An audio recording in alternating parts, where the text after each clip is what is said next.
where Calypso went.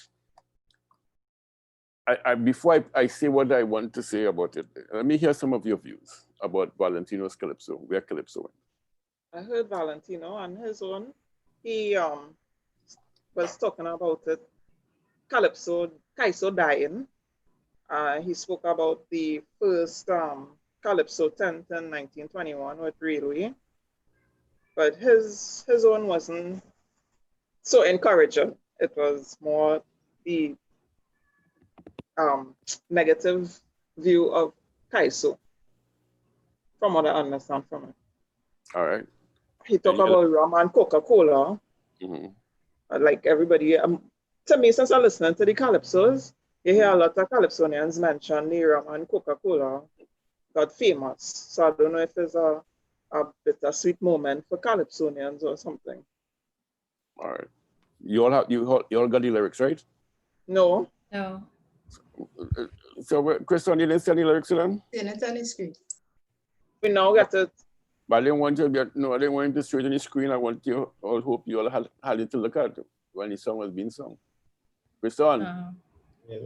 Yeah, but no. It was emailed? Yes. All right, it didn't come through to me as yet. All right, but Christian, move that from the screen. I want to see everybody, man. When I put it up, I don't see them. And they suppose I have in your email. The part that where he spoke about the Beatles and about the international interests and how far music went, Calypso went, and then the phrase of we end up back up in the friggin' tent of we were moving, and then it felt like it went straight back down. That's the impression I get. Okay. Any other comments? He somehow denigrated the value and the level of the Calypso tent to us, just, like Barricada is just it. After we went all over the world, so to speak, in that period, and to come back down to this. So it have me wondering, what actually was happening back then, economically, socially, politically, for the this, because it would be a different this to what we are experiencing now, All right, yeah. The lady with the fan over here, what's her name again?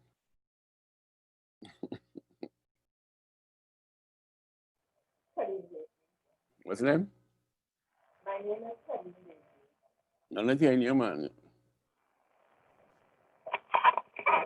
My name is Kadim Daisley. Okay, yeah. Sorry about that, Katie. Yeah, but any views on it?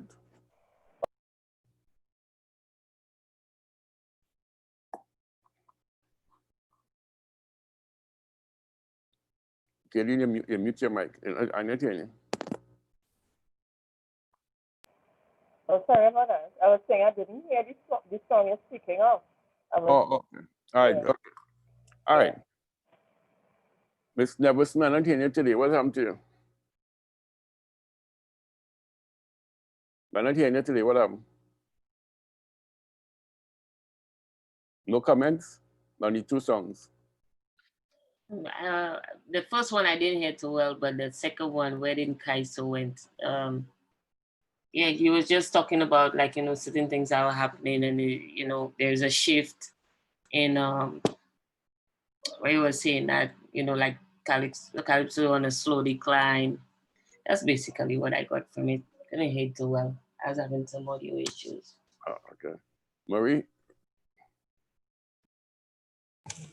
Well, yeah, what I got was similar to everyone else. He was espousing all the accomplishments, how far Calypso went, and then say that basically competitions were kind of to blame for its denigration.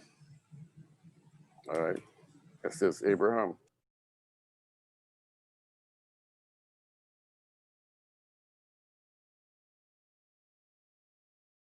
Mrs. Abraham, did you hear that one also? No, I was trying to get into the email, so I minimized the screen. But you should know that, Calypso, Miss Abraham. Why should I know the Calypso, Dr. Utley? Because if it's But singing, I agree with everyone. And Okay. also Marie, I think Marie's point was valid as well. But I kind of have a different view with regard to competitions and the Calypso tent.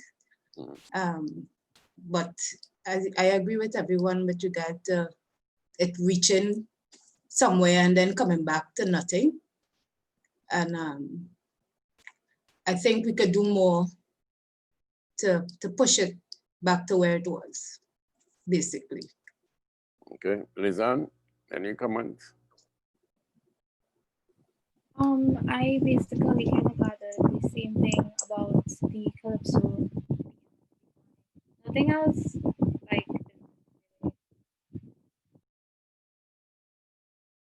All right. Two things I want you to take note of. One is that sometimes we need to be mindful as to the sentiments expressed by the artists or the Calypsonian or the artists in general. When someone paints a picture, is it a picture of something they believe, something they feel, something they're espoused to, or is it something they're protesting against? And I'm saying this in the context of both Calypsos. On the first hand, you have the chalk dust, who is painting a picture of the glory of the Calypso tent. And he's saying that in the context that without the Calypso tent, Calypso may not have existed or continued to exist. And because of the Calypso tent, the average individual is able to be represented in parliament. Not in political parliament, but using the Calypso tent as the people's parliament, whereby the views of the ordinary man are being given a chance to be aired publicly.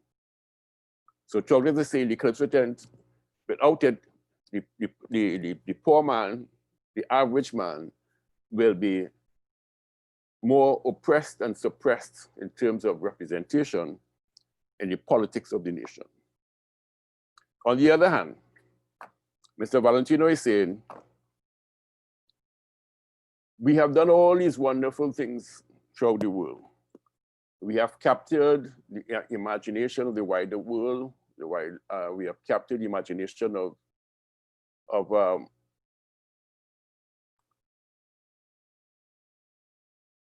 the powers that be. And yet, at the end of the day, the only thing that seems to glorify us or to make us happy as Calypsonians is going back to the friggin' tent.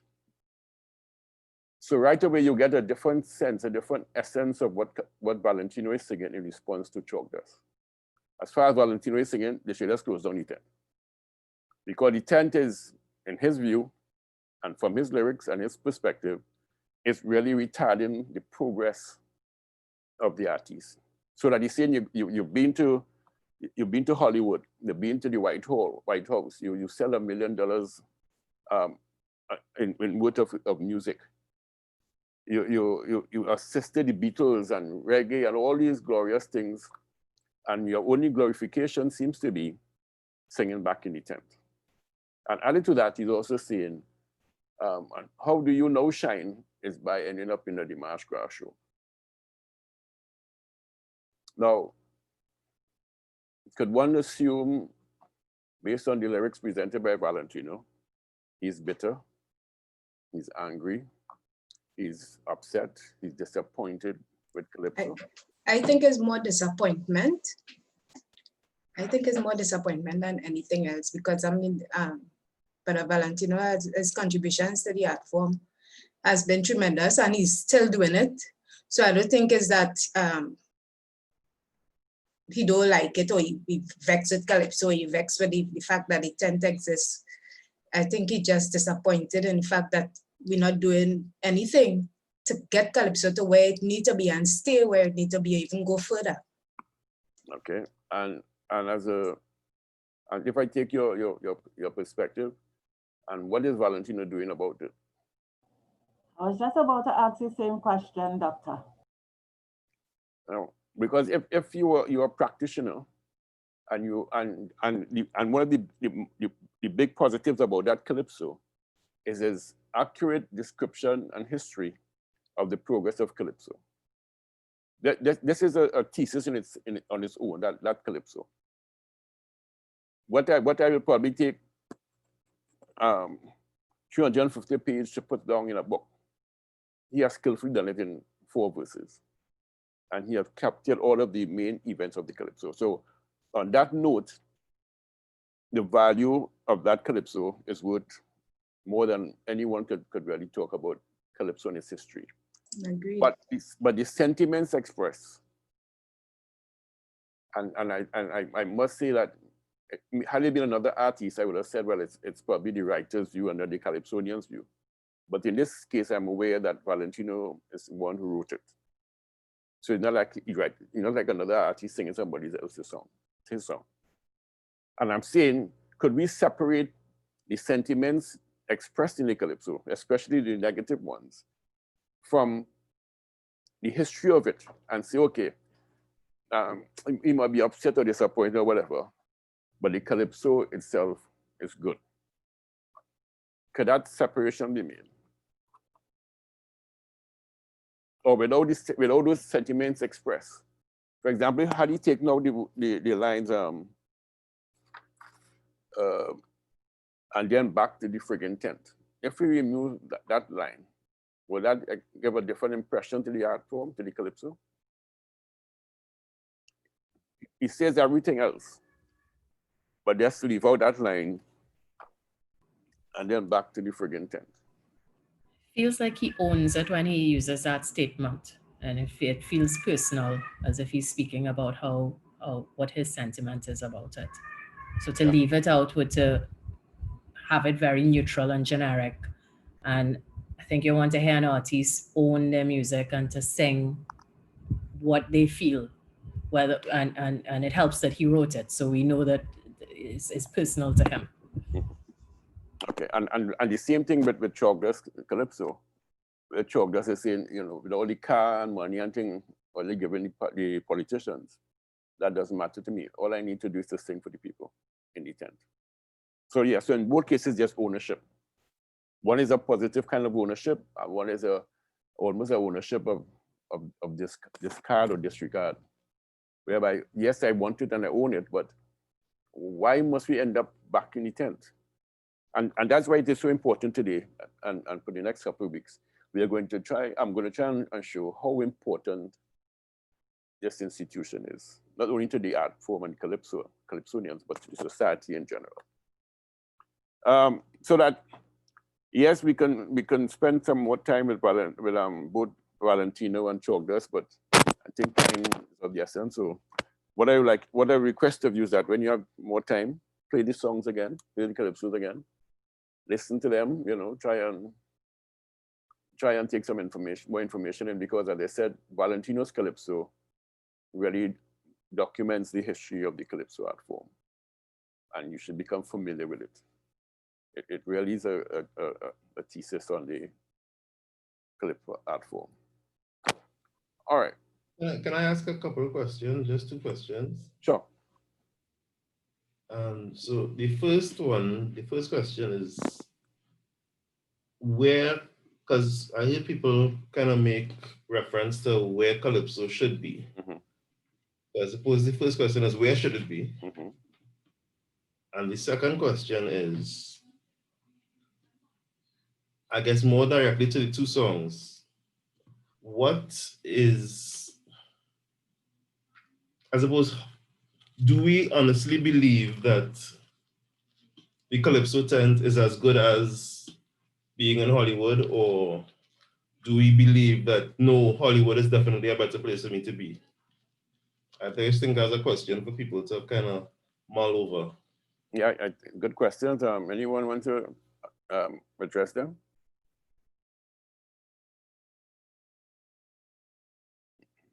I'm trying to think, Chrison. Your first part, where should it be? it's because of how over the years, awards and accolades internationally, you know, like the Grammys and the what else is there after the Grammys, that other one, you know. And that's how they would tend to rate, well, when you reach the Grammys, you know, and how many of the calypsos were viewed internationally as being there, or is it that we had not enough support, you know, for our music reaching there, or the marketing or the advertising? But yes, I would say, I'm not being biased because I'm a Calypsonian, but what you would get inside the Calypso tent, you cannot even put a price to it. No part in the world. It would take Michael Jackson and Brooke Benton and all of them in their times to produce an album of songs that they would take one at a time. We, because of our policy culture, would have to create, and back in the great days, two calypsos every year, two brand new calypsos, and even now people are looking to see if you're singing an old thing renewed. And when you can come up with that kind of quality calypsos to get you there to the from calypso tent, auditions tent to the big stage every year, and it would, you know, resonate, it would make sense. I believe we pass Hollywood, Chris on. All right, one perspective. That's my humble view. All right, no problem. Any other perspectives on where Calypso should be? I think they're probably looking at themselves in comparison to soca artists here. You have soca artists being called out. Once Trinidad Carnival season gone, they touring the world from carnival to carnival to carnival to carnival to carnival. And then you have their music being integrated into movies and series and all that kind of stuff. So I think that's where they're thinking about, this is Calypso supposed to be there because we were there before the soca. So I'm thinking that's the perspective. In terms of the tent, my view is that, you know, there's no place like home. Home is where you get nurtured. Home is where you get to learn everything.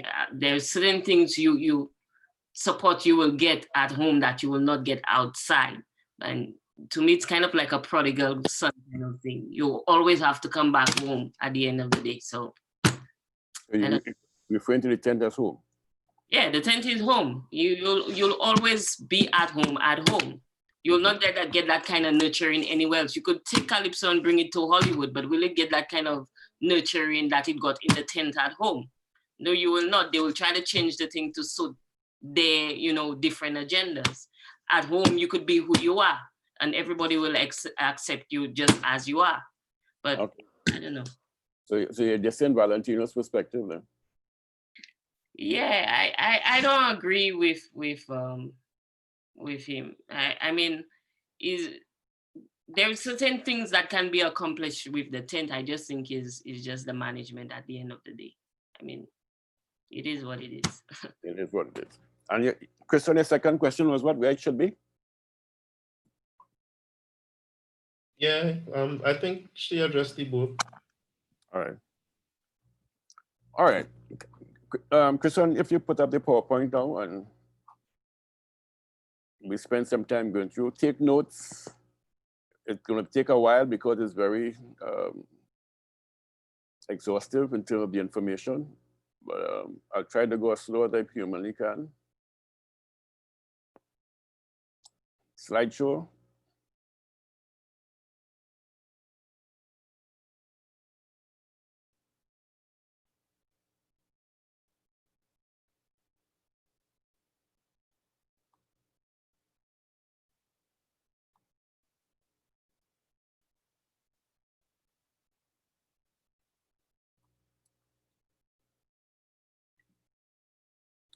Okay, one of the outcomes or one of the byproducts of the Calypso tent is this we call the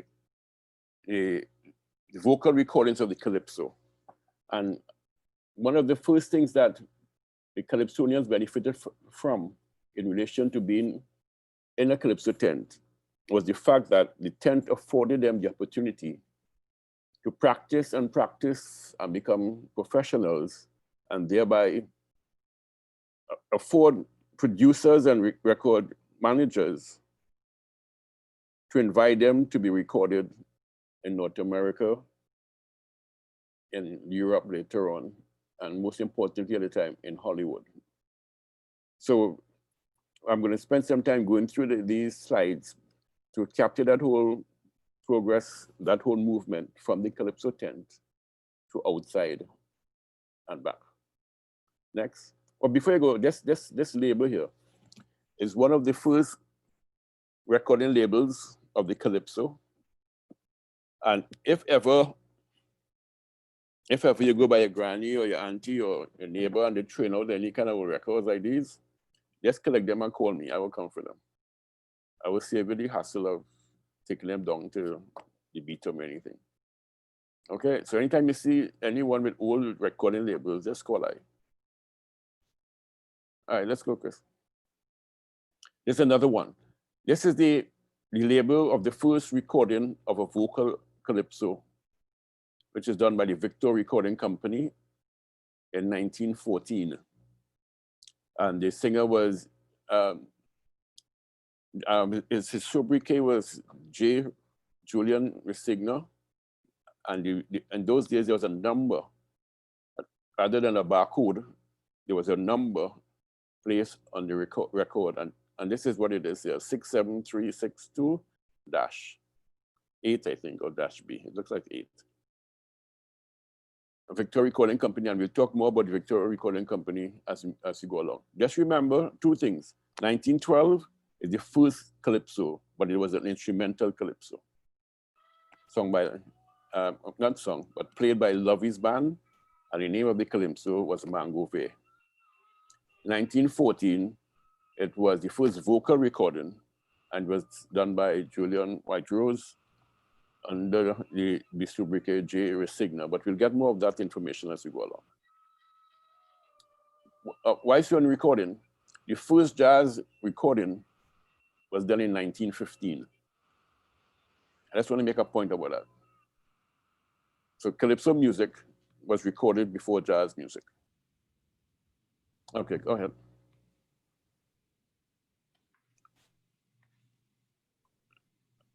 Kristen, I've seen a kind of box. All right, okay.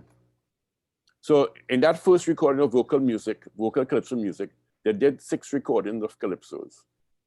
And they recorded by Julian White-Rose. And these are the names of the Calypsos there. Bella Marie Cooley, Ringing Bell, Be Not Charged by the Laws of Iron Duke in the Land. And 2 Calypso war-style double-tone Calypsos. So that in that first sitting of the recording of the vocal Calypso recording, there were 6 Calypsos done by Julian White-Rose and Andrew Sims. All right, go ahead, next one.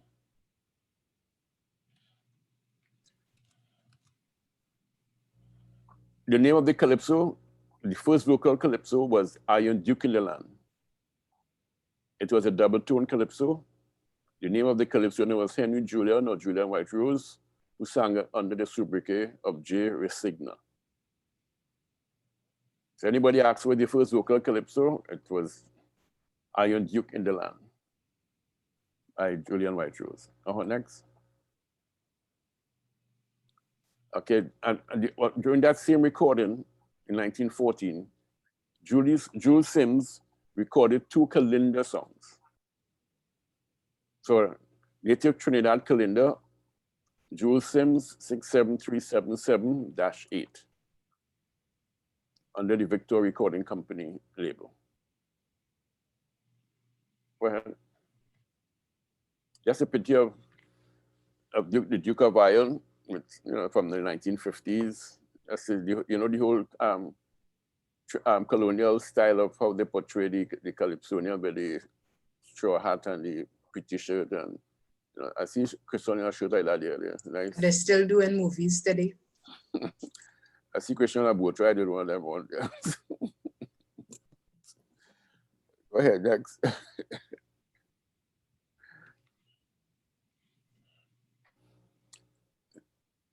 Between 1912 and 1929, the people who were really involved in the recording of the music were really Lovey and Belasco. And we talk a lot more about Belasco as we go on. But in 1914, just to repeat, Duke of Iron recorded 6 calypsos with the Victor Recording Company. They were the first vocal recordings of calypso music, and Jules Sims recorded 2 calendars. After the 1914 Columbia and Victor sessions, all known recordings of Trinidadian related music over the next 10 years took place in New York, almost exclusively with the Victor Recording Company. So we see between 1912 to 1920, everything happened up in New York City.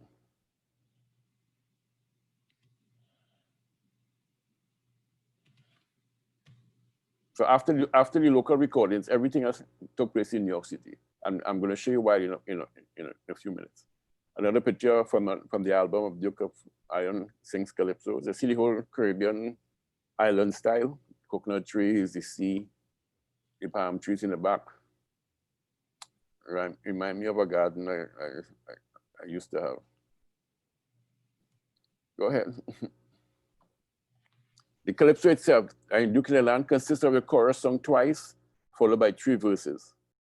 The song dated from the fire and riot of the 1902 when the government house was burnt.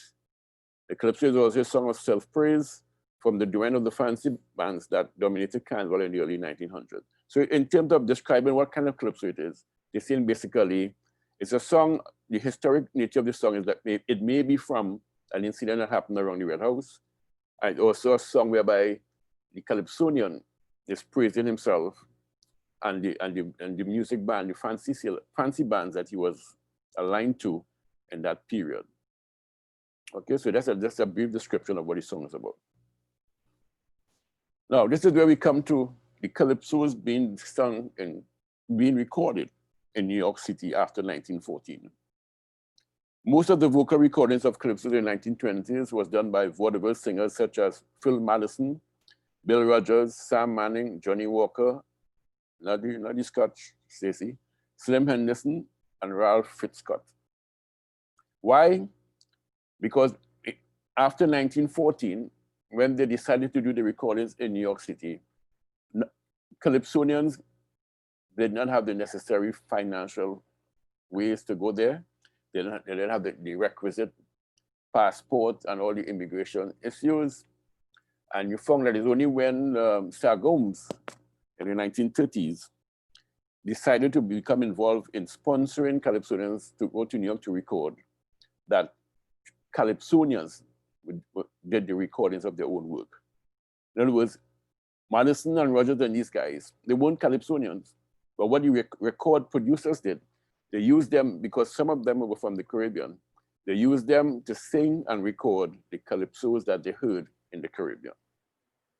So like they did some cover versions then of the Calypso. And it was convenient for the recording companies, because these guys, Manning and Dale, already were in New York. So why bring up Executor and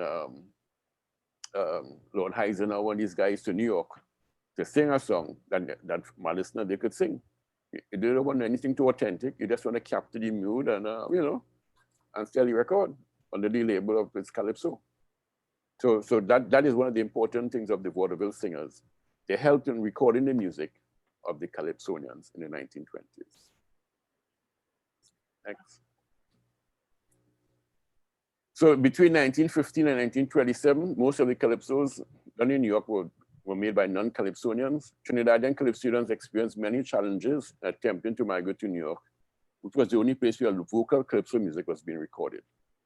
Again, later years when we hear about Charlie's Studios and Ralston Charles, and what the other guy named, Straker's music, you can see since in the 1915s that New York, and then even later on in 1954, 55, and 56, the importance of New York City to Calypso music in terms of recording and documenting the Calypso art form. That migrant population, that link with Trinidad and New York, culturally has been there since the early 20th century.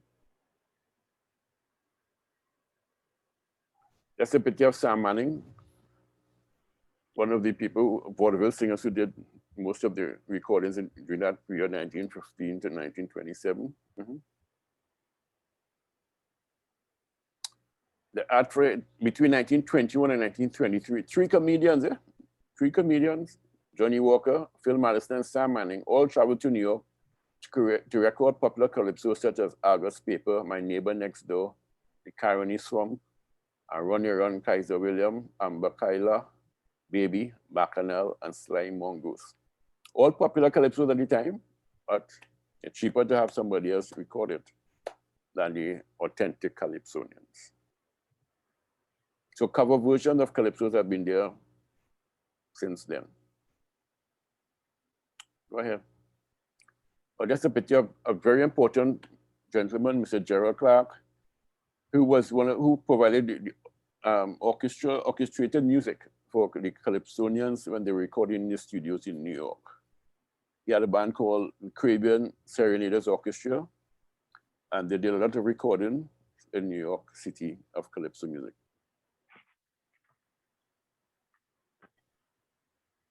In those early recordings, you had musicians like Cyril Monroe, Gerald Clark, and Lionel Belasco. Cyril Monroe was the French Creole who played the violin with Belasco, and Lovey in Trinidad, and later himself established himself in New York. Lovey is the name of the band that did the first instrumental recording. Lovey's band, led as Valentino said, led by George Bailey, the musician, not the mass man. Gerald Clark was the guitarist who played a major role in convincing Sagomes to sponsor the New York visits of Lion and Attila. He was also a member of Lovey's band. So you see the importance of Lovey's band. Lovey's band had real musicians, and they have the signature feat of being the first band to record calypso music in 1912. Now, Wilmot Houdini, one of the most important characters we have in the history of calypso. And without him, we would have lost a number of important laveways and folk songs from the Caribbean. And I'll talk a bit more about him later on as we go along. But it's a name you need to remember when we talk about calypso recordings in the early 20th century. He was a chanteur with the African Millionaire Syndicate who migrated to New York and was involved in most of the vocal recordings of calypso in the late 1920s. Between himself and Lionel Belasco, they recorded every song they heard in their travels up and down the Caribbean and in New York. As I said, between 1927 to 1929, they recorded 28 calypsos for the Victor Recording Company. Devon Seal has a song called Belasco, or no, called Layo, that you all should listen to in terms of the character, the individual that is Lionel Belasco, and the important role he played in documenting, arranging, and preserving the calypso art form, but more than that, the entertainment industry in Trinidad and Tobago. He was the first person to manage the first theater we had in Trinidad called the London Electric Theater.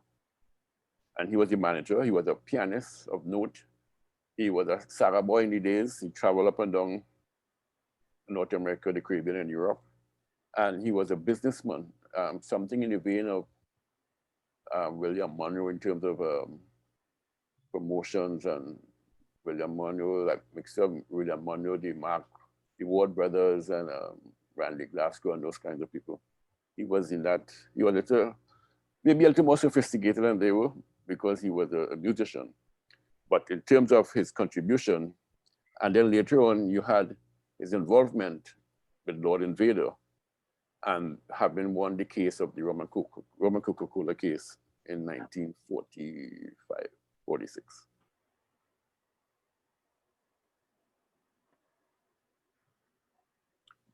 He was a pianist, a talent promoter, and a manager of the London Electric Theatre, the first silent movie house, concert hall in Port of Spain. He teamed up with Houdini and copyright calypsos of the 1920s and beyond. Now, in those days, there were copyright organizations. Belasco and them didn't really care about that. They then went in the studio and they record and put their name on it. And now that might be a different story, but at that time, you know, they managed to do it without much effect against them. Until 1927, the promotion of vocal Calypso records to instrumental records were quite small. It was the norm at that time to make instrumental Calypso recordings because people party, danced a lot. And when we look at it, a lot of those instrumentals included paseos, waltzes, and other kind of Venezuelan or Spanish influenced music. Vocal recordings were not really critical at that time. People weren't into the lyrics, or, as DC Sprang will say, they weren't into the lyrics too much. They were into the rhythms, and the rhythm that dominated were the Spanish rhythms at the time, which includes paseos and waltzes.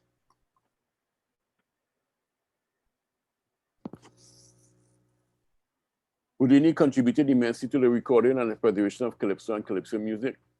Houdini's input was centered around recording any Calypso he encountered, which resulted in the preservation of those Calypsos.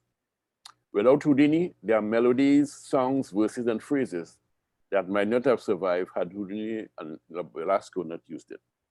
So yeah, they were into that, and they weren't stealing it in the context that they claimed it to be their own. What they will do though is on the record itself, you know, those big heavy records we used to have in those days, they will put at the end of it, produced by Velasco and Houdini. But the names of the Calypsos themselves, they wouldn't put a name attached to it. So they were more producers. They didn't claim that Mango were written by Houdini. They wouldn't do that. They left put Mango Way and they put all the other songs, but produced by Velasco and Houdini.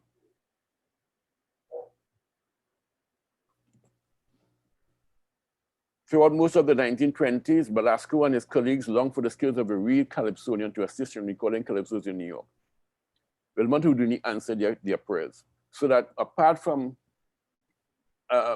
using some of the melodies that he found along the way, Houdini made the vaudeville singers that we talked about earlier become extinct because he was a real Calypsonian. Houdini was a real Calypsonian.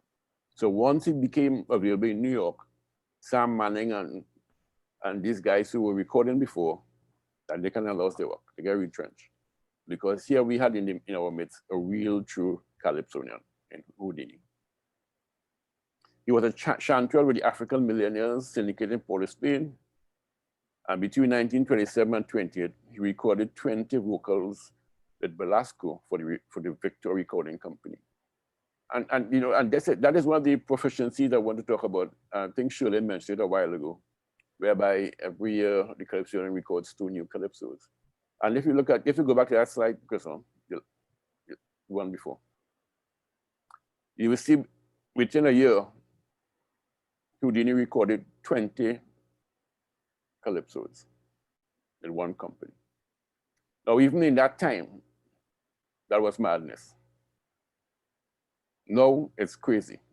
I mean, Michael Jackson used to take 5 years to do one recording. Stevie Wonder, his double album took almost 7 years.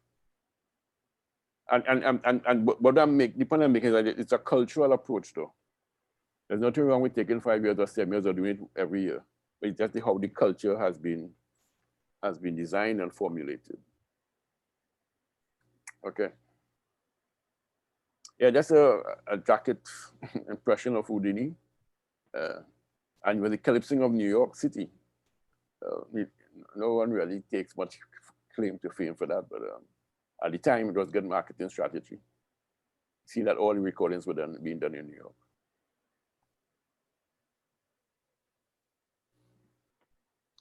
And if you look at the listing of some of the Calypsos, there's some of them are calendars, some of them are spirituals. Jaja Romeo, Come Let Me Dance the Shango, yeah, the rhythm roll, as something that Sparrow also used in one of his Calypsos called Shango.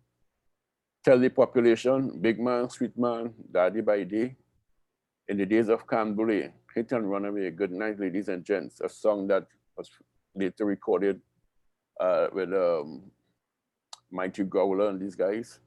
Sweet Like a Honeybee, that song like Chris Thornburn. Song like in number 99, Trifling Men, No more bench on board.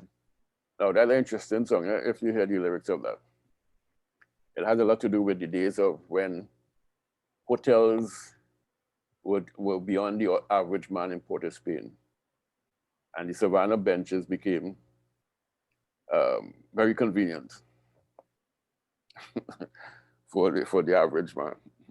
It was a different time and a different society.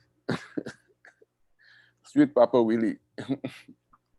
And then the popular one, Johnny Take My Wife, and more of them. Houdini had practically a wide open field as far as recording went, usually put over a song well. Some feel that on record, although not in intent, he was the equivalent of Sparrow during his brief period. In the context that Sparrow was also a prolific writer and recorder of calypsos in his first 10 years. As a matter of fact, between 1954, when he first entered the tent, to 1962, he had recorded over 112 calypsos. On average, his albums used to have at least 12 calypsos on them. Now I hear calypsonians complaining to make 2 calypsos for Carnival. But that's another story, another time. Economics. I ain't going there. All right. Houdini was generally well received by Americans, and his recordings enjoyed a measure of financial success. His credits included 2 albums with Decca Records, the better of which is Harlan Seen Through Calypso Eyes, the only known recording in 1945 by Trinidadian Rum and Coca-Cola, and even a song about Frank Sinatra called Bobby Sox Idol. So apart from Lord Invader, he was the only one who did a recording of Rum and Coca-Cola up to 1945. Remember, the Rum and Coca-Cola song was made in 1943. It was sung in the tent in 1944. The case started in 1945 and ended in 1946. But once you talk about Calypso, I heard somebody mention a while ago about Rum and Coca-Cola. It's one of those signature Calypsos that has paid tremendous dividends to the Calypso art form by its mere plagiarism by the Andrews sisters. It had really, and still is to some degree, propelled Calypso internationally. Next. He accepted with Lionel Belasco. Lionel Belasco is the man who wrote the melody for Rum and Coca-Cola. He was a much-traveled musician who had done so much to popularize Trinidad music in the United States and recorded several of his compositions with others. So a good combination, Houdini and Belasco. 2 good research papers if you're looking for research papers.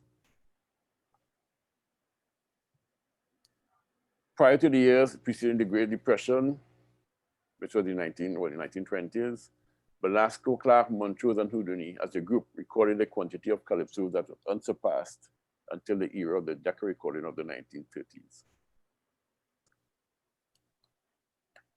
Okay, there's some labels of the Victor Recording Company. But the one on the left, the Victor one, is a miniature of a gramophone where you had to crank it up and turn it on before it got going. And your other one is that's the Decca label, but it's numbers. If you see on the label at the end of on the right side of the Decca label, you see a number M30731 to authenticate that it's a Decca. Each Decca label has a different number. So if you find 2 Decca labels with the same number, you might have a little challenge to get it sold. Remember the guy who had 2 cars with the same engine number or something. Next. Some musicians of the 1920s, Cyril Monroe was a violinist, Lionel Belasco, pianist, Gerald Clark, composer, pianist, Phil Mallison, played the quattro and was a vocalist, Walter Merrick, composer, pianist, Tuffy Palmer played the piano, Charlie Vincentus played the quattro and the banjo. So we're just going through all the historical things regarding that. Another Decca with another picture of Houdini. Devil, and it's important to look at these characterizations of the Calypsonians in those days. There's always the island life, the folklore imagery. See like a devil like a mask, like Satan, and they look like the bookman there from the mask character, coconut tree at the bottom, but it's all like island life being created on the jackets. 1920 to 1933, the ballad on the emergence of the Calypso tent. Right. In 1921, Walter Chieftain Douglas opened the first commercialized Calypso tent. It was called the Railroad Millionaire's Tent. It was located at 26 Duncan Street in Port of Spain. It was opened on Mondays, Wednesdays, and Fridays from 8 p.m. to 10 p.m. 2-hour show. Even in 1921, Railway Douglas knew the tent should not go beyond 2 hours. Yet we have some tents going for 4.5 hours. They have tents happen half time at 3 hours, for 3 hours. But I was just about to ask if they used to adhere to the 2-hour window there. Yes, yes, and it was his tent. So he tired too. He was the only person singing initially. So after 2 hours, he tired, he won. He glad to close up shop. You know, so that is something I think, as we do with Calypso History Month, and we have the General Secretary of TUCO in our company, maybe something they could look at, bring back the 10 to 3 days a week and shorten, succinct and entertaining 2 hours, and people go home asking for more. We already back to 3 days. It's just the time.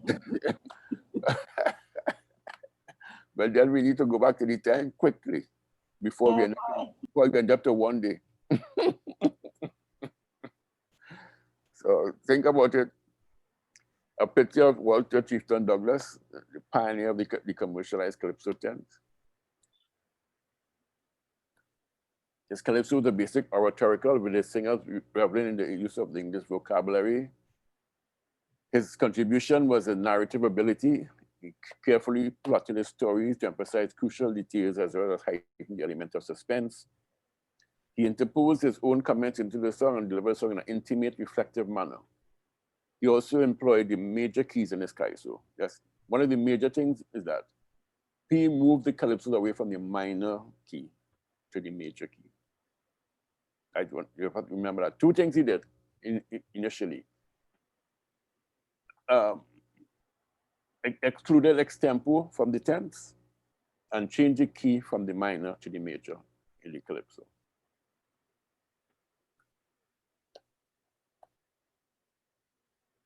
Next.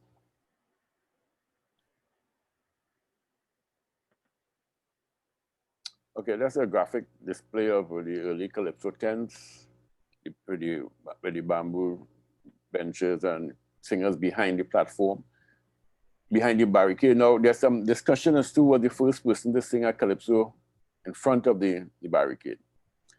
Depending on who you speak with or speak to, they give you a different name.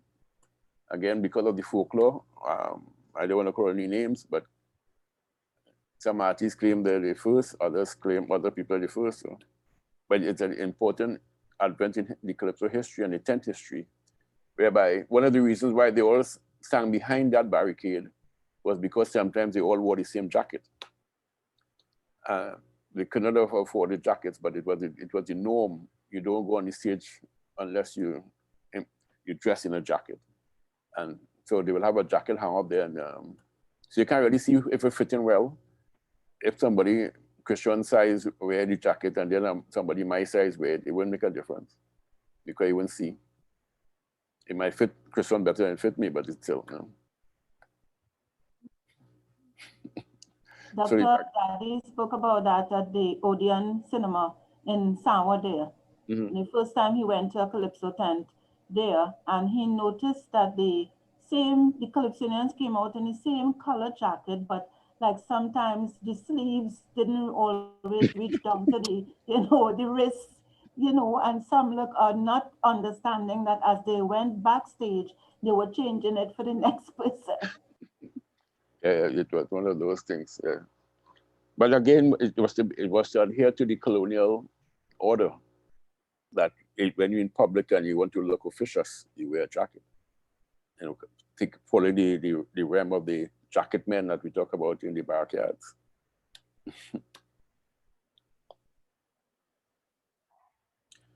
Okay, Railway's Millionaire's tent represented an age of improvement in the carnival celebrations.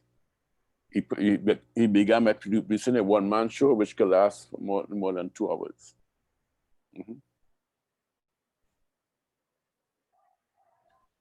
After Douglas, many Calypsonians from their own syndicates, later called themselves the brigades, like the Sparrow Young Brigade, Eugenal Young Brigade, Blakey's Brigade. So a brigade or syndicate basically identified the name of the tent or what the Calypsonians belonged to.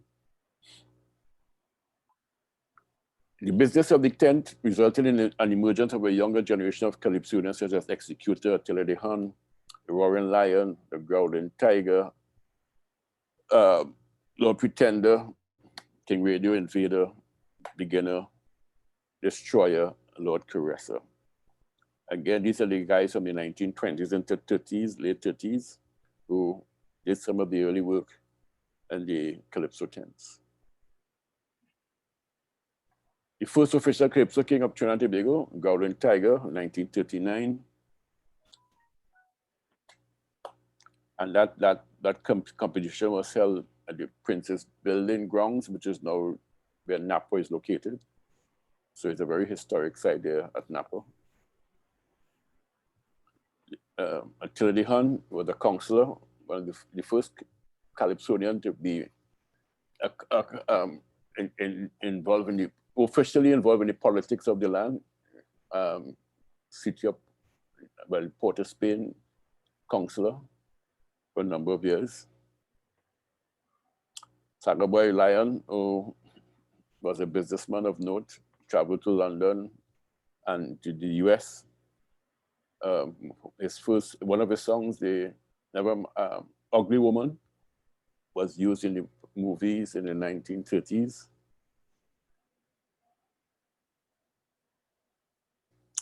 And Lord Invader for Rum Coca-Cola fame. Again, you notice the kind of jacket covers, satin shirt, a shack in the hand, and real island profile. Cruise ship business. Huh? Cruise ship business. Yeah. Island life.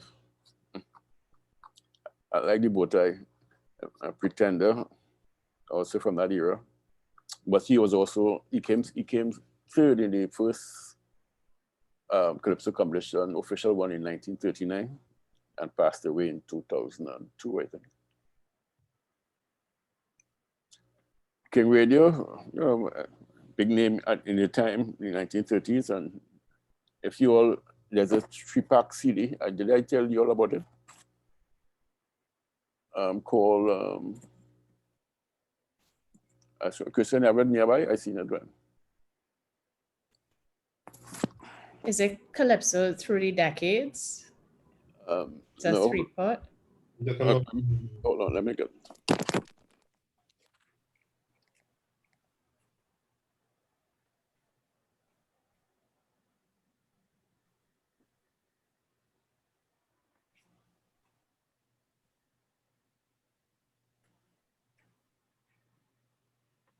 Roots of Calypso, maybe. I think you're talking about Royal Gibbons, and I wonder. It's called Calypso, Best of Trinidad, 1912 to 1952. Oh, yeah, I have that. Yeah, I have that. Okay, good. Well, listen to it. I get some good ones from that year. It have then 3 CDs, one with music from 1912 to 1929, the other one from 1930 to 39, and the other one 1940 to 1952. And all these people radio and all their recordings of those CDs. So listen to them. What's the name of it again, though? Calypso, Best of Trinidad, 1912 to 1952. I think if you go to Crosby's, they more than likely get it. All right. That should probably be on Amazon too, I think. Amazon, okay. Doctor, can I just ask, back then we don't have no history about Calypsonians from Tobago. It wasn't then too early. No, there were people singing Calypso, but none of note. Remember, It wasn't until 1963, 64 when Rose was recognized when the Trinidad and Calypsoans went there for the Tobago, the annual Tobago show, where the best Calypsoans in Trinidad was selected to go, courtesy of the CDC, to perform at Shore Park. They would normally have people from the villages come and sing, you know, to make up the program. But Rose is the first one they recognized with any real talent, I think. So Rose really broke the barrier for that. And then later on, we had Lady B. And then Axe Back and Prince Unique, Lady Irie, Just Come, Carl Sunker, Shadow. Well, Shadow was in Trinidad at the time. And he broke in. So Rose, as related by the season of Stricker, what they'll do, they will ask the village council people to bring people who were interested in singing to start the show. You know, I guess while the band warm up and wait until more people come. So people come and sing, and you know, I guess like sometimes when they go to some of the rural areas in Trinidad, if you have one of those underculture programs, they ask the village council to any young person want to sing. You know. So I think there's the same format, hoping that somebody will have stepped up. And I think on one of those occasions, Rose stepped up, and coincidentally, Eric Williams was in the midst. And he kind of encouraged them to bring her down the following year. And that's how she came back. She came in 64. And yeah, she started singing in 64 into 65, Sparrow Young Brigade. No, the original Young Brigade, I think Sparrow was that. All right. That beginner ended up going to London with Kitchener in 1948 as part of the Windrush generation, and singing one of the more important calypsos about cricket. Cricket, lovely cricket. After the West Indies won their first test. Go ahead.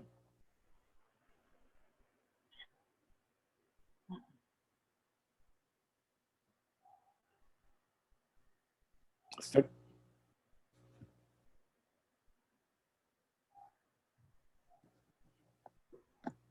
I'm moving. Maybe I will see her. Oh. Lord Caressa, again, it's so interesting to watch the kind of profile of the clothes, the outfits of the island Calypso, island people kind of look interesting. Go ahead.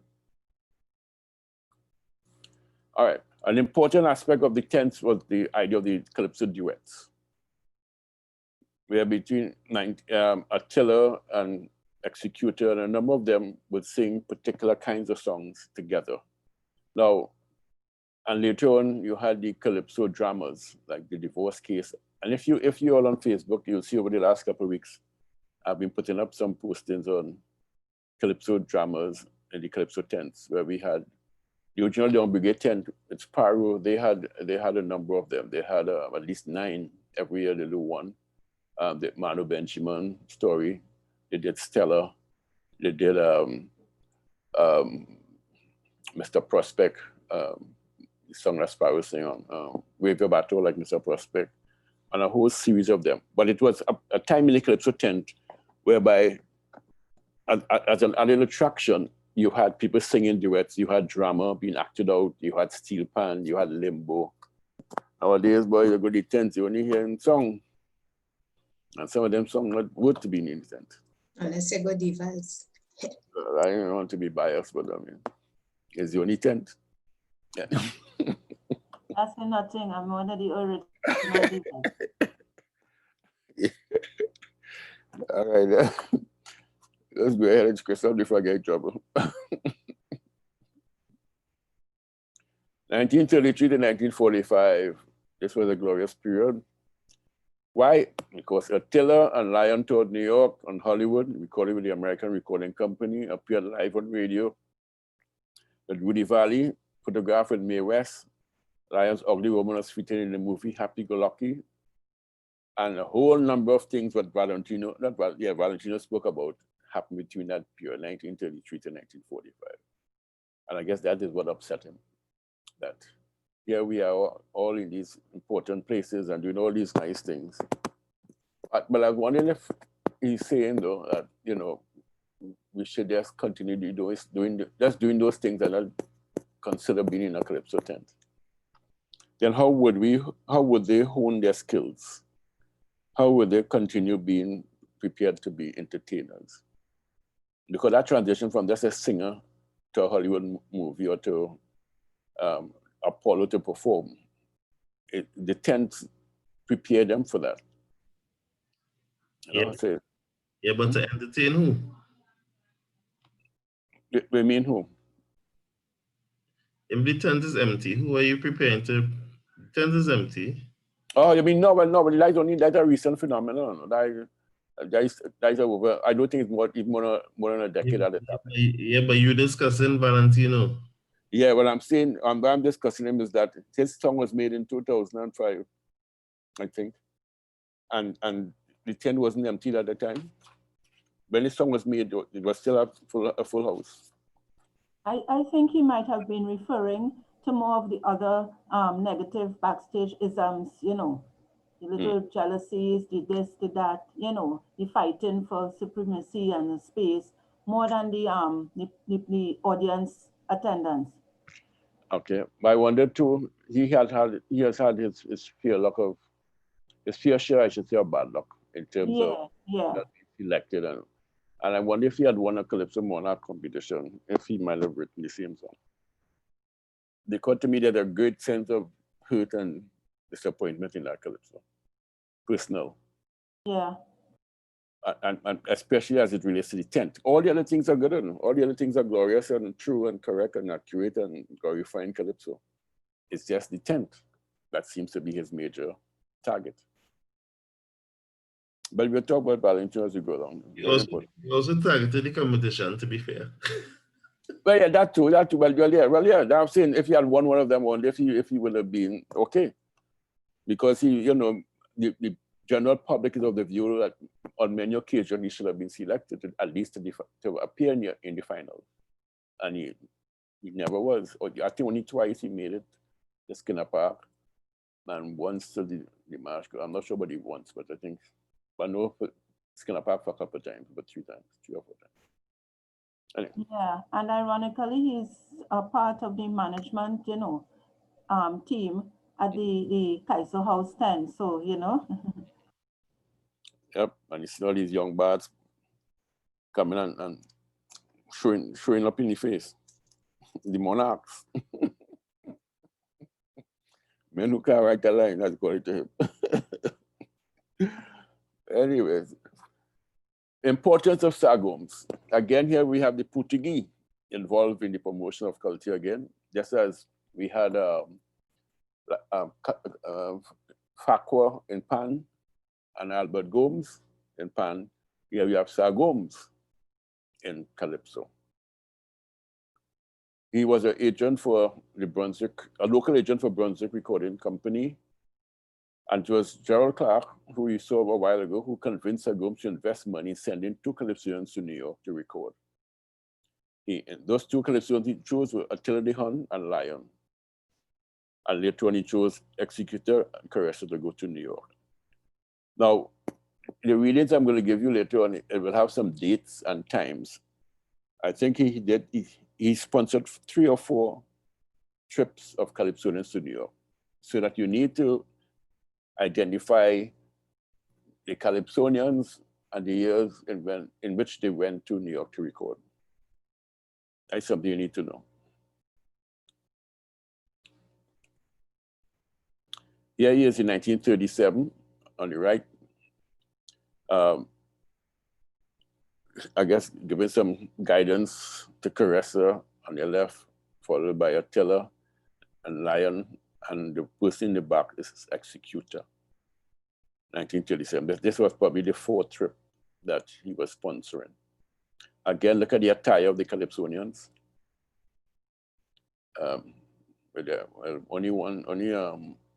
Only Caressa had a hat at the time, but most times they would have worn a hat too.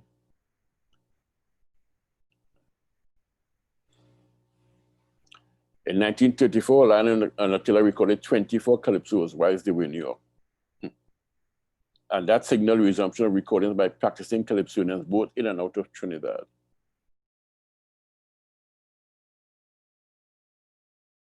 Around 35, both Bluebird and Decca Recording Company set up portable equipment and recorded calypsonians in Trinidad. So in 1935, after they did records in 1914, they did not come back to Trinidad until 1935 to resume recordings on the island. So between 1914 and 1934, most of the recordings were done in New York City.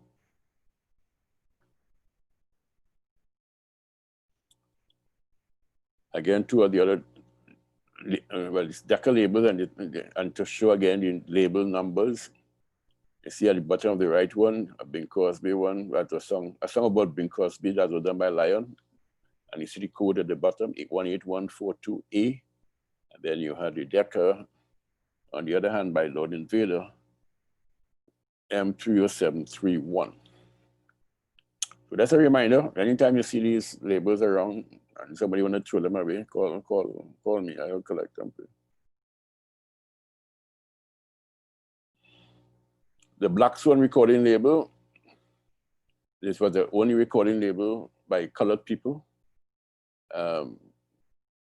And it showed how they, just to emphasize that it was at that time, well, a label open specifically for people of color. Against, I guess, Black Lives Matter then, as it does matter now. In New York City again. Okay, another picture of Lion in 1936. All right, this is an important headline from 1957. This is after Belafonte album called Calypso that sold 1 million copies. And in the midst of that, Calypso was spreading like wildfire throughout North America, but in particular, New York City and California. And there was this concern that animal, and that's keyword, animal Calypso rhythm displacing rock and roll. Remember, this is in the heydays of Elvis Presley and rock and roll, but yet all on television and in the movies, people were engaged in Calypso recordings. I just feel, if I could just, there's a whole bunch of people who were involved in recordings. Valentino mentioned some of them. People like Chuck Berry and Nat King Cole, Harry Belafonte, Robert Mitchum, Rosemary Clooney, Louis Farrakhan, Lionel Richie, Bob Dylan, and Maya Angelou. I have a whole, and when we deal with the globalization of Calypso, I will spend some more time with some of those names, but this was kind of some of the headlines that appeared regarding the impact Calypso was having on the world stage. Again, this is one of the things that probably annoyed Valentino. That here it is, it's presenting a threat to other music, and yet we end up back in the friggin' tent.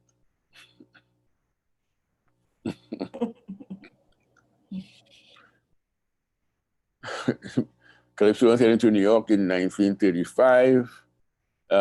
Beginner on the left standing, Tiger, and Attila in the middle, and Tiger facing me on the dark jacket standing is Tiger.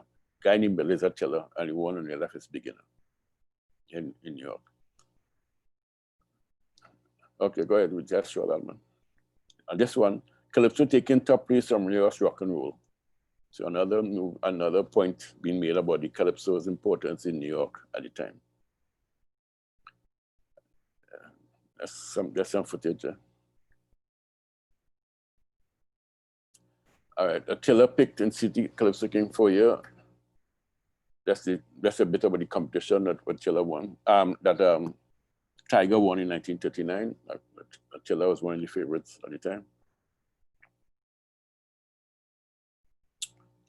Same picture, go ahead. Pretender wins the Calypso competition. This is in 1946, I think, yeah.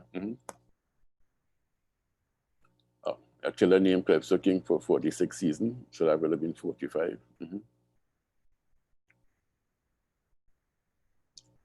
Tiger, trade union.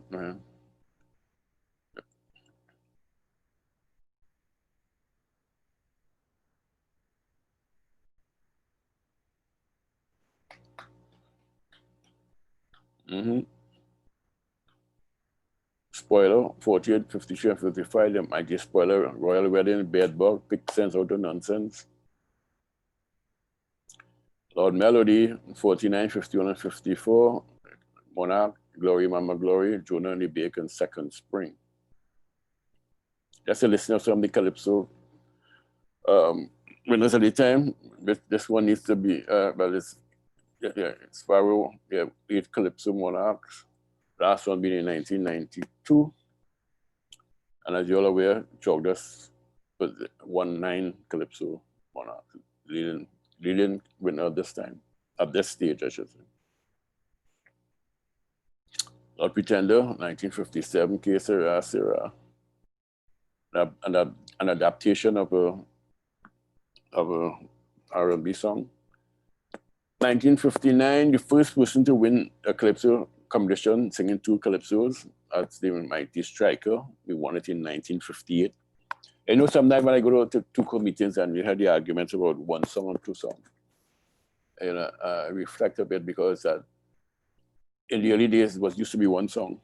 Up to 1957 was 1 song. 58 became 2 songs. And Striker won. And then in Tuco, argument started, and then it went to 1 song in 2007 when Kukro won singing.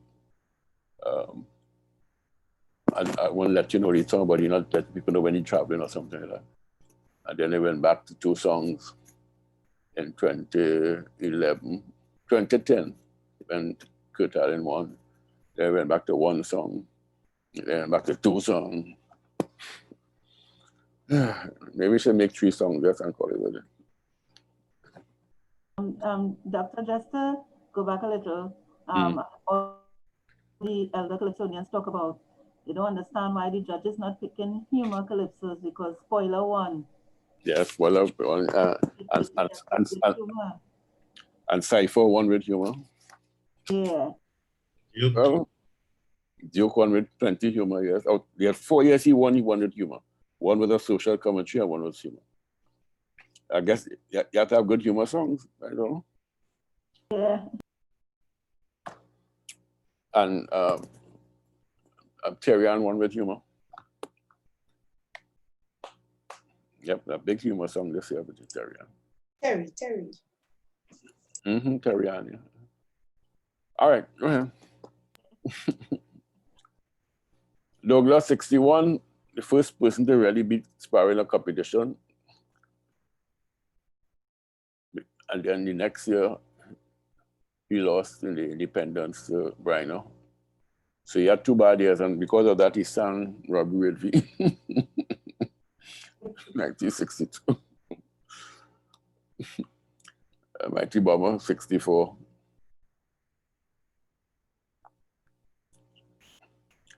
Mighty Sniper.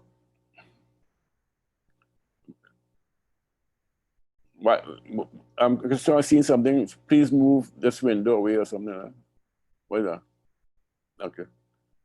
A sad thing about Sniper, if I may recall, if we go back to Sniper. Sniper won in 1965 singing the Portrait of Trinidad. And unfortunately,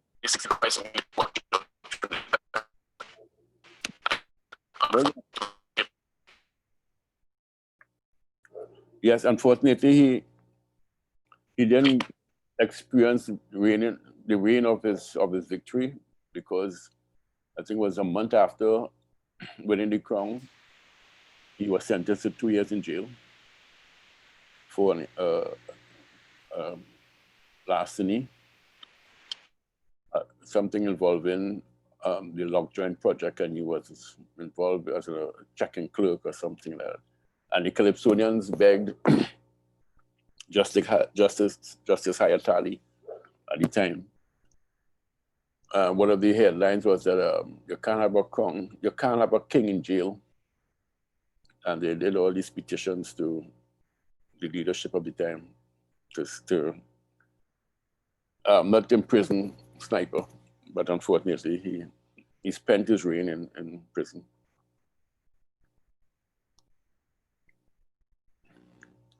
Okay, we can go quicker through these things because I want to get down to some of the information. These are just the years they won and the artists.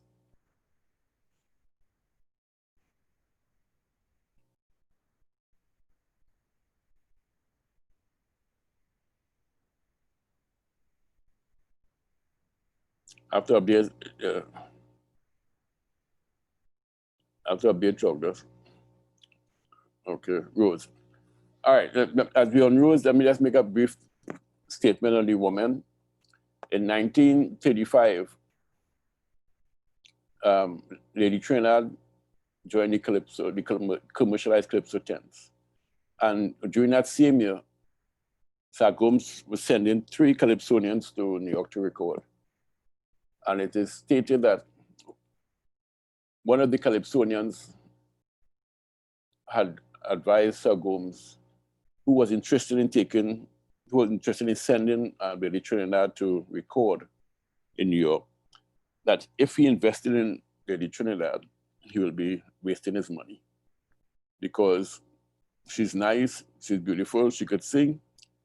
When she goes to New York, more than likely she'll find a man and not come back to Trinidad. And for some reason, Sir Gomes fell for the trick. And no women were involved in the early recordings except in Trinidad when Lady Trinidad, in that same in 1935, recorded 2 Calypsos. But in terms of traveling to New York, she was deprived of that because of that, I guess, gender bias or that insecurity of some of the male Calypsonians at the time. But if she goes, that she will, and probably she would have got more spotlight than they would have at the time. So that's another one of those women incidents. And then you have the black man, 5-time Calypso monarch. And Willard Harris, 80. Randy Man Scrunter, 82. Tobago Crusoe, 83. And Penguin, 84.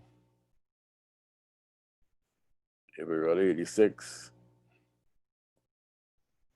Croker, 4-time Calypso monarch. A long time Croker, man. Luther will have to update this one. Luther was in 2006 also. First tie they had was 94, and Gypsy won in 97. The Black Boy. Carlo in 98. Sandra 99 and 2003. Shadow 2000. Denise in 2001. Alois 2002 and 2008. Catalin 2010. Karine 2011. Green O'Connor 2012. Panther 2013.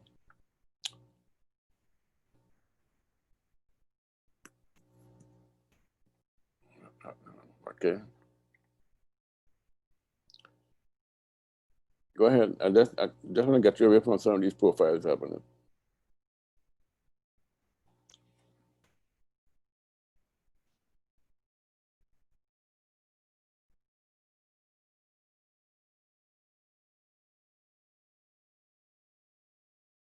All right, go back a bit. All right. Within Europe, these were some of the recording labels that supported Kitchener and Beginner in terms of the early recordings in Europe, and particularly London.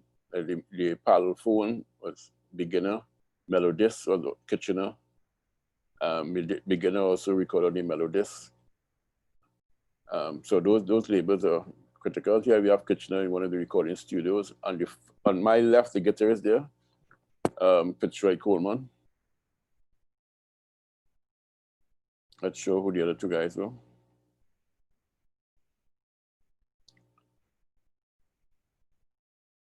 Yeah, go ahead. So, And then the 70s, the soca era, we'll spend more time on the soca era later on, so let's move on from that. All right, this is an interesting but a statement from Kitchener in the 1970s, 1978, I think, when a number of the top Calypsonians were kind of dissing the whole aspect of soca music. And Kitchener, in defense of it, made the claim that soca is Calypso. Much to the pain of some Calypsonians who wanted really to stamp out soca music.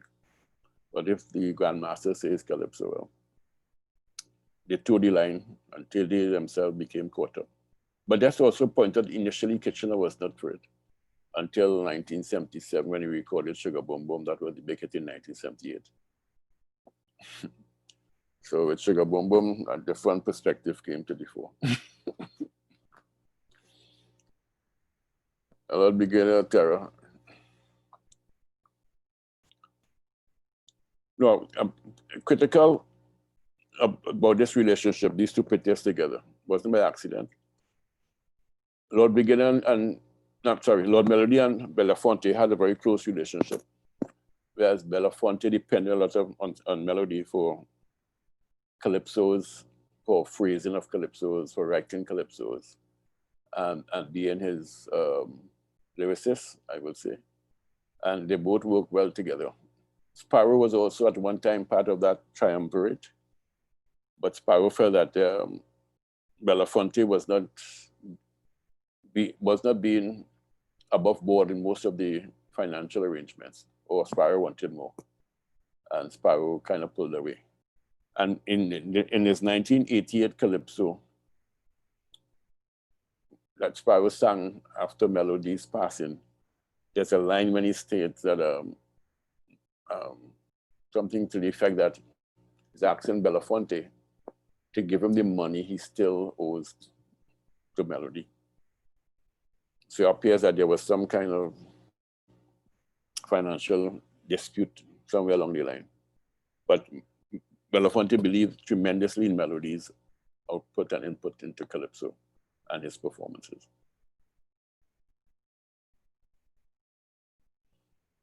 In 1950, some of the big songs, Mama Look a Boo Boo Day and Deo, which helped to propel Belafonte's CD. And they produced some of the most exciting shows in North America during that period. That's a jacket of Lord Melody, Sparrow later on.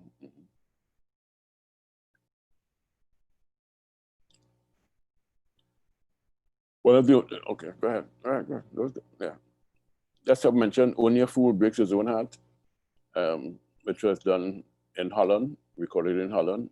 It became a top #7 on the Dutch chart and other charts in the world as a love ballad. This is the jacket cover of the $1 Million Selling record, the first recording, the first album to achieve such a goal, $1 million. And ironically, it was called Harold Belafonte Calypso. Just to be sure, is it the first $1 million or the first million copies? Which was it? First $1 million. Yeah. Yeah, I think, yeah. Okay, interesting enough, Sparrow created his own label, being the kind of person and kind of contributions he made to the art form. He didn't sit back and wait on people. He used his prominence, his success, and invested in the art form. And this was his label, the National Recording Label, and he had his own record store on Frederick Street, his own fan club. Sparrow, I mean, when we talk about Sparrow, we could share some interesting investment things that he did for Calypso.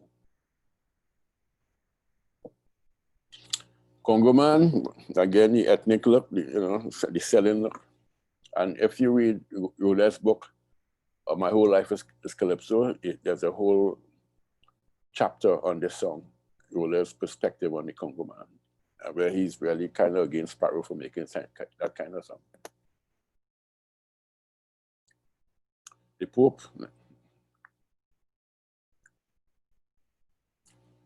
Only Calypsonians still drove one for Calypso Monarchs, 68 to 71. The closest came, Sparrow came in 1972, 73, and 74. I don't know who will break that record. Maybe Chris on if you get into the business. Nah, that's hard, man. Or when the Diva started winning, it's 5 straight. And again before there. Yeah, that again. It's 5 straight. The record going up. So watch yourself. Go ahead. Yeah, Blackman awarded honorary doctorate in 2009. And he's doing pretty good these days, I understand, health-wise. Before you mention Duke honorary doctorate, what's that one? Oh, I forgot from UTT. But at the time I did this slide, he didn't receive it. But I don't like that. I know. Thanks for correcting me. When I finished operating, this was long before you got that. Okay, 9-time Calypso Monarch.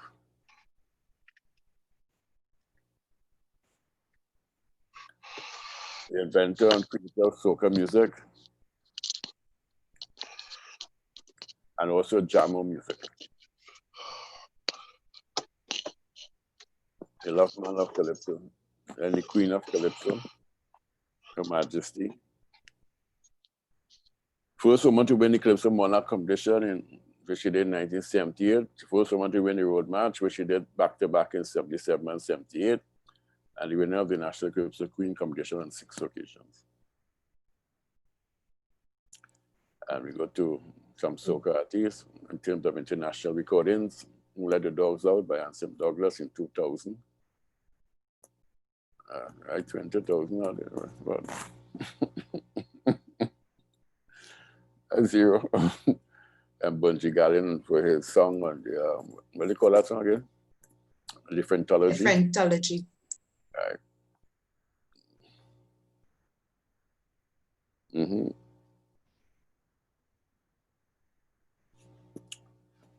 We could skip Sparrow. I don't want to leave a Sparrow now. It's already too much time. I'm Blackman. We'll come back to all these later on.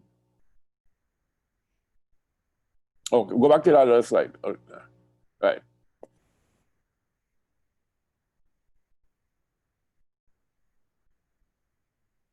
Okay, go ahead. Super Blue, David Rudder, Montana, we'll come to them later on. William Monroe and the Calypso Soca Monarch competition, right, later on. So but just before you go, no, go back. The last time the NCC was in charge of the Calypso Monarch competition was in 1997. After that, Tuco took responsibility from 1998. That's critical to note. When 97 was when Gypsy won, and his price was $20,000. I just want to put that note in there to show how much Tuco have done to increase the prize monies for the Calypso Monarch competition over the years.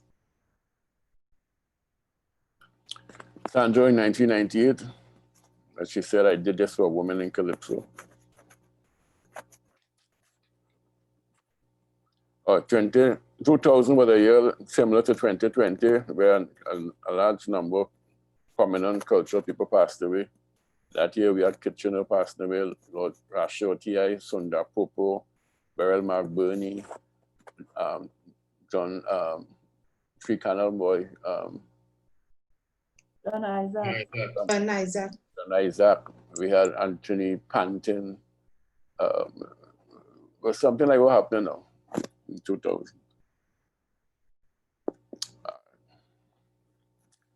Okay, we talk about them 2000, them divas and them some other time, not now. Hey. We have a whole story on them to come. Okay, Chris, you can end this slide properly. And by now, people will have had their notes, right? Everybody, Rochelle, all right.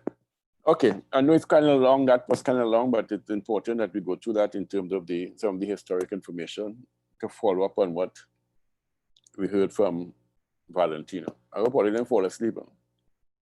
No. No? Miss Tam, you fell asleep?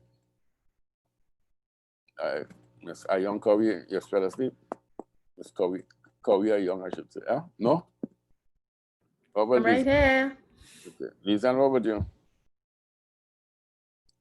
And Trevin? Well, where Rachel going? Rachel, I going and hide? No, I dare. You what? Stop talking Patois, talk English. Oh, Roxanne, where you? Yeah, Roxanne gone. Oh, and where's Kadeen? Kadeen disappeared? Kadeen always hiding. Kadeen. It's Kadeen's story. She just had some connectivity issue. Yeah, right. No, it's true. Yeah. I know them stories. Jesse, how to big when? Jesse. But you know. Good as ever, same old. Yeah, you know current in Tobago, or you dark so? No, I just went to my car. I'm driving home. I'm like the one who is driving all over Atlanta. What? I'm driving home, and I have my friend there who is driving all over Atlanta. I'm going home. Oh, you and Rachel going to drive home together? Okay. Yeah. Yeah. Okay. So I'm on the road. So listen, I'm right here. Okay, boss. I'm right here. All right, just look forward. Marie, how you doing? 18 again? All right. Note 6. You all have your notes ready?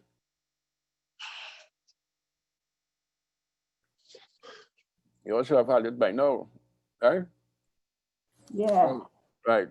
So who's going to start off the reading from it today?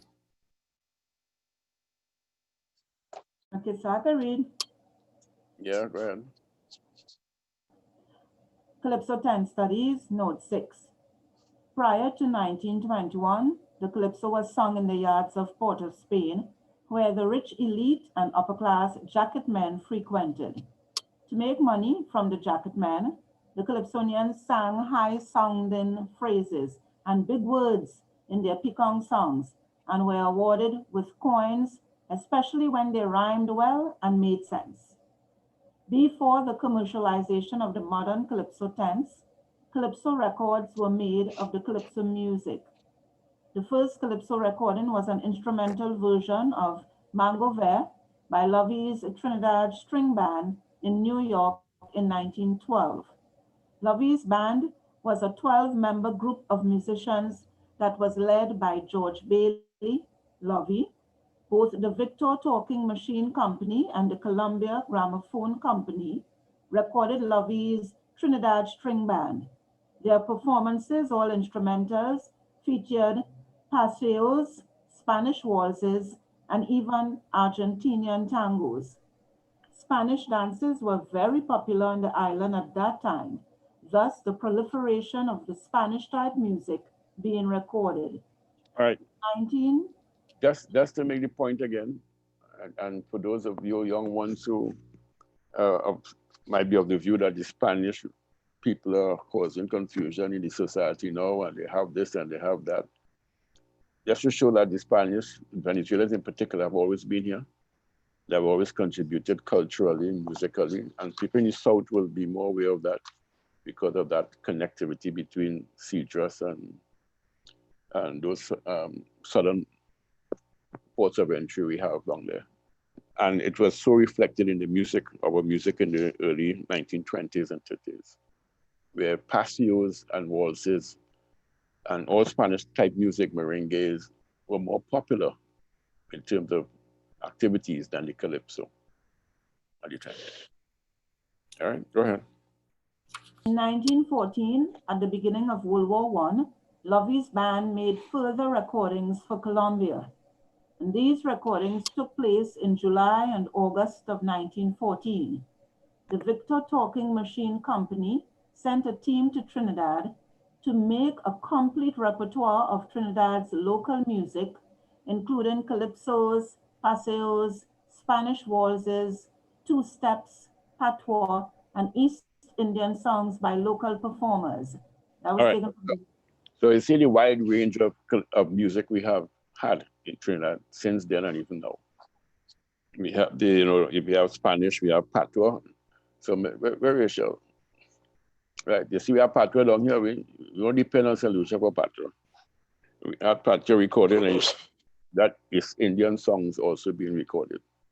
Okay, to show the multi-ethnic and multicultural base of the performing arts in Trinidad in the early 1914 and 20s and 30s. Go ahead.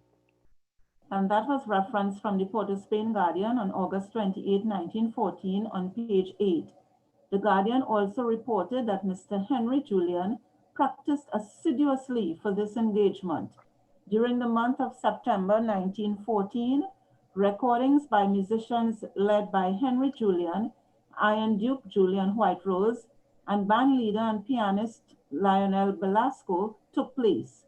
Recordings included calendars sung by Jules Sims, accompanied by Tambu Bambu, and a few sacred Mohammedan chants by S.M. Akbar Ali.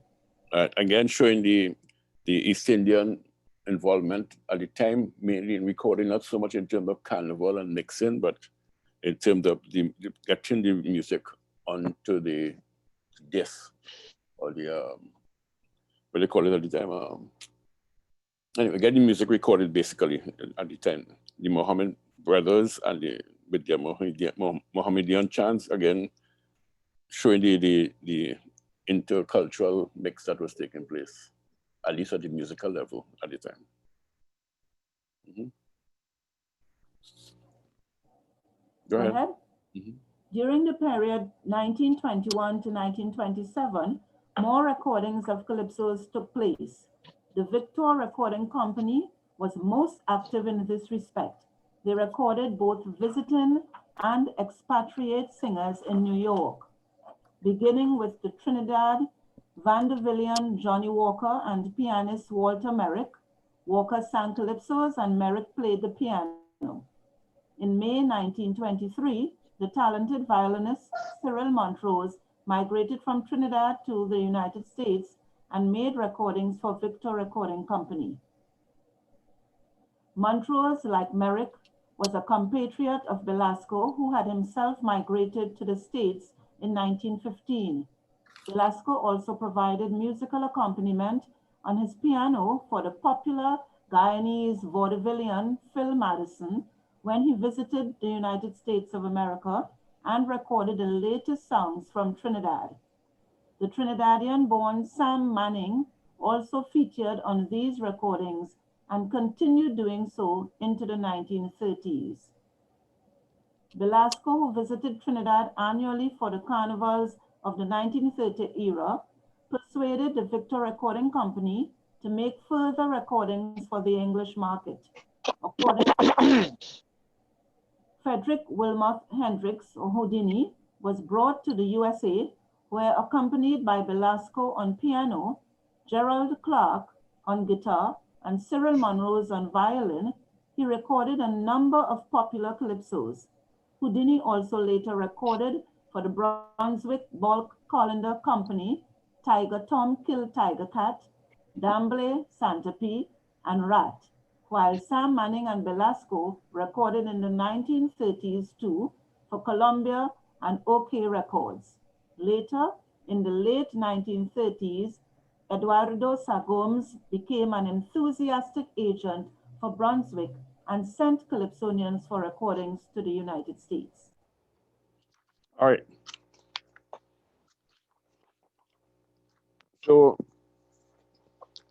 out of this whole experimentation of the Calypso tent, and I just want to link back the 1921 to the recordings and to make the point again, had it not been for the Calypso tents being established commercially in the 1920s, the Calypsonians would not have been men like Executor, Warren Lyon, Caressa, Beginner, may not have been able to secure contracts to travel to be recorded, mainly because it was at the Calypso tent that the talents were highlighted, the talents were understood, the talents were recognized by the recording companies.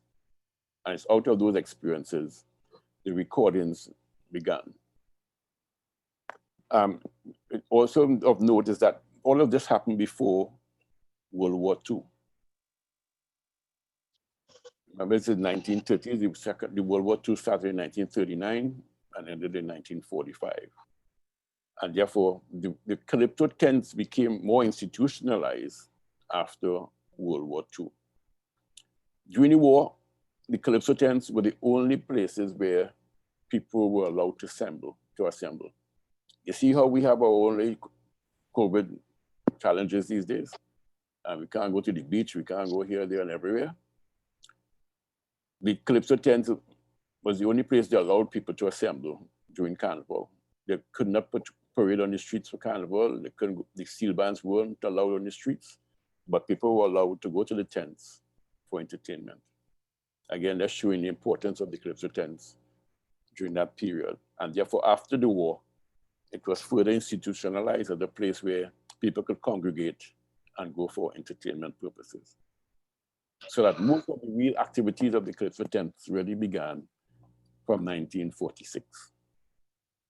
So between 21 and 45, it was basically recording and some activities, but when it really became a strong institution was after 1945. Some interesting things which I want to share with you all. As I mentioned before, the first Calypso tent was established on 26 Duncan Street in 1921. You know where Duncan Street is? Some of you, but Rachel might know where that is.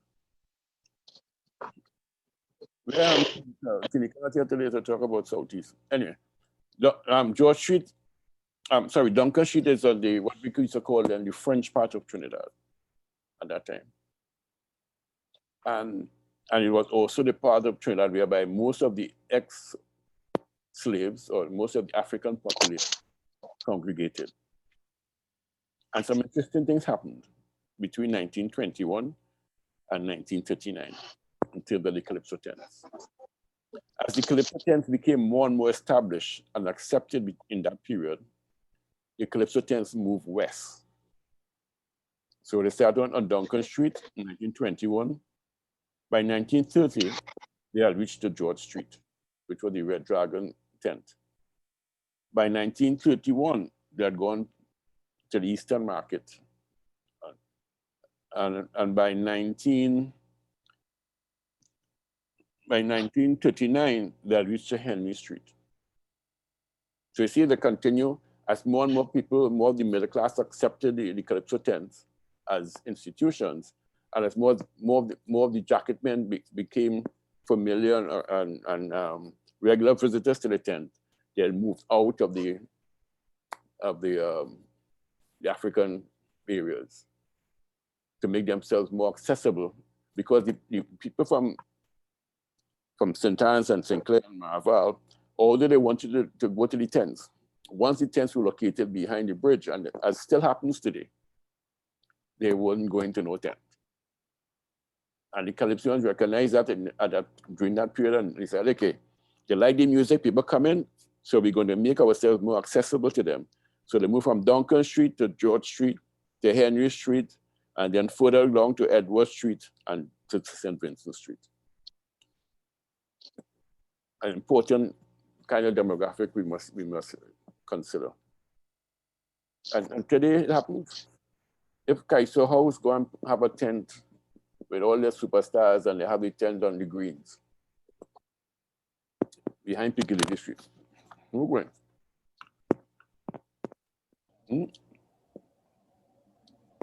They came out in numbers these last 2-3 years when they had the tents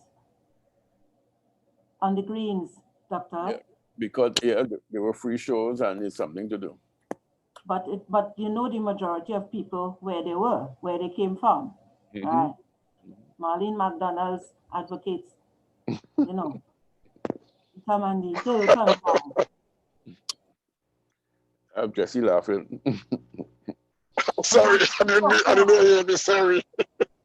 And that's After the war, they went further west. They went down to Richmond Street, and they went as far down as on the port, down what they call port services down there. But it just shows that as the art form became more and more acceptable in the light of the middle class, the artists moved away from their people. Same thing you're going to recognize when we deal with the steel band. The more they became recognized after TASCO, the more they moved away from the original bases. All right, for those of you who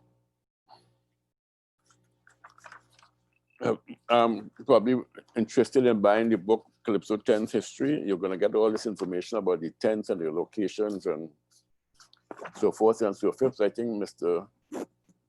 Joseph will have some information on you on that later on that he will share with you about the books, availability of the books.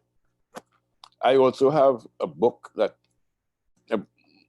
each of you will get free of charge. I know some of you may have already, but it's a book about basically what we talked about a while ago, celebrating 100 years of vocal Calypso recordings, all the information about the different aspects of the books, of the recordings that you had. So this one is free. So Christian's going to give you one of these. And he's also going to give you one called A Concise History of the Calypso King Contest. And he's going to give you another one called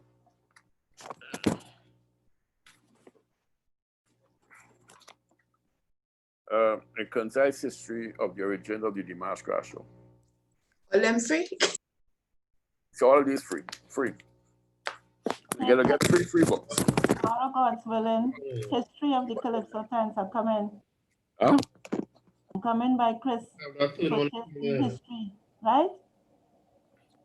Right, Chris? Yeah. You see what a kind, nice person I am. Yeah, but Christmas come early. Emery? I don't think the third one you call there, no. I don't think I'm the third one you call there, no.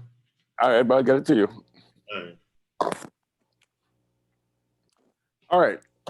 Last Tuesday, I left you all with 2 questions to answer. So I'm going to sit back and hear your comments for the next couple of minutes. This is your time to show off on Gallery and Galavant based on your comments. Okay, I go start off. You say already I quiet whole class, yes, indeed. Right? Yes, so let's just reiterate, or let us call out, say what it was. We had to say what is the validation for the continuation of competitions in Calypso, right? Right. Does the competition hinder the growth of the art form? All right. At first, I was going to go through the history, all of the history you give us, but then there's certain principles of economics that I think just apply to everything in life, right? Economists tell us that competition is an essential force for maintaining productivity and efficient markets. That's one. And another principle of economics is that people operate on incentive, right? So I was just thinking from that point, we need to hold that point, or we need to kind of keep that in mind whilst we develop in our argument. When we look at, what's my note? Marxism, he says there's always a need to survive. And in the need to survive, there's always some type of competition involved, right? That's the third point. So I went and read about the psychology of competitions as well, right? So some scholars No. I'm still missing another point. People operate on incentives and scarcity. You're sure those are your notes? Or? No, that's my notes. That's my notes. Right? So you mix it up. Because they're all over the place. You see, like I have so many notes. Because I was thinking all over the place when I was writing them. So it's not really in the order that I wanted to bring up, right? So scarcity drives competition, and that scarcity is also an incentive. So through my reading, I found out that some scholars believe that, or they argue that competitiveness is a biological trait, and it co-evolved with the basic need for human survival, right? Then I was reading this article by this PhD scholar, Sander van Linden. He wrote an article called The Psychology of Competition sometime in 2015.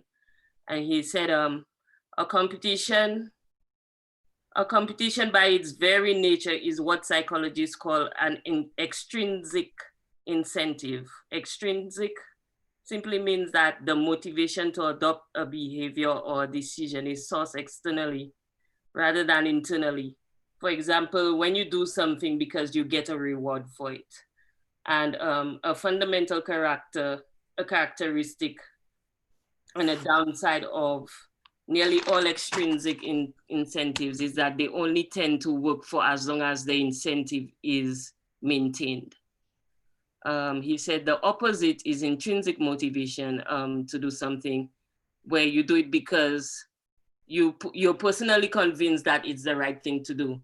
However, there is a lot of psychological research showing that external incentives undermines people's intrinsic motivation to do good. And he highlighted where if you give somebody a monetary benefit for saving energy, it actually makes less people likely to do so. And that is called a negative goal replacement, because you're using something external to kind of validate something that should have been an internal. How you tying that last statement? That's what I coming into that, right? No, don't go ahead, wait. How you tying that last statement with prostitution?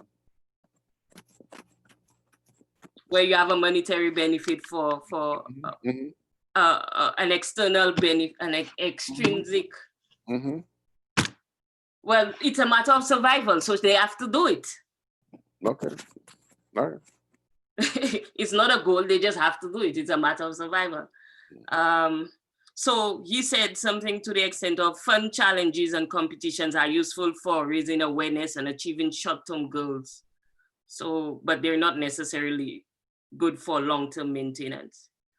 I also read something by some scholars at Notre Dame School where they said social comparison, the tendency to evaluate yourself by others, is an important source of competitive behavior.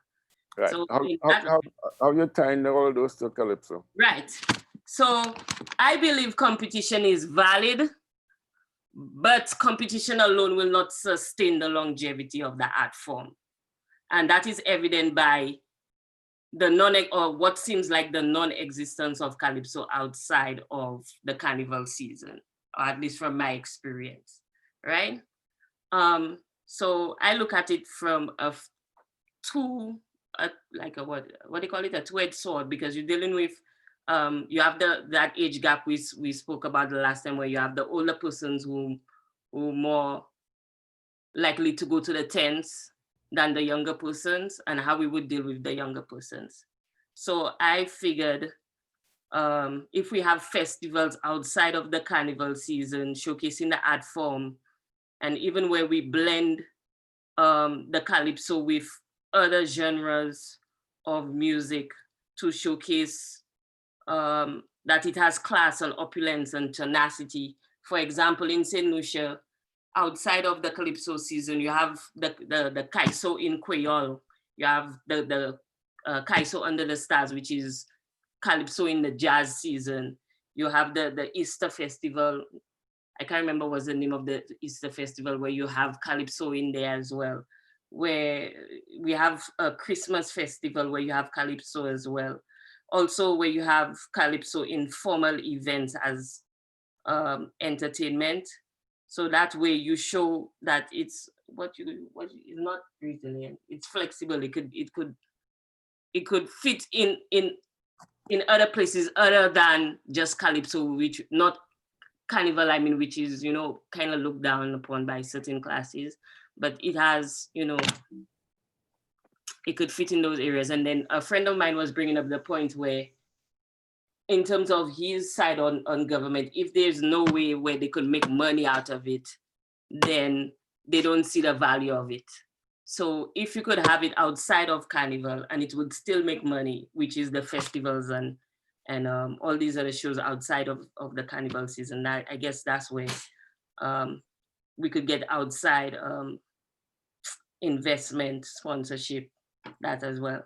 But in terms of the kids, how do we create that continuous pipeline of exposure and development of the art form with the younger generation? I think it's a matter of implementing Calypso in the education curriculum and all the way down in the preschool level. So why teach our kids nursery rhymes when we could teach them Calypsos with the same elements of the nursery rhymes, right? That's how I think I thought of it. And then for the older kids, social media seems to be a big thing and everybody wants to do a challenge, this challenge, that challenge.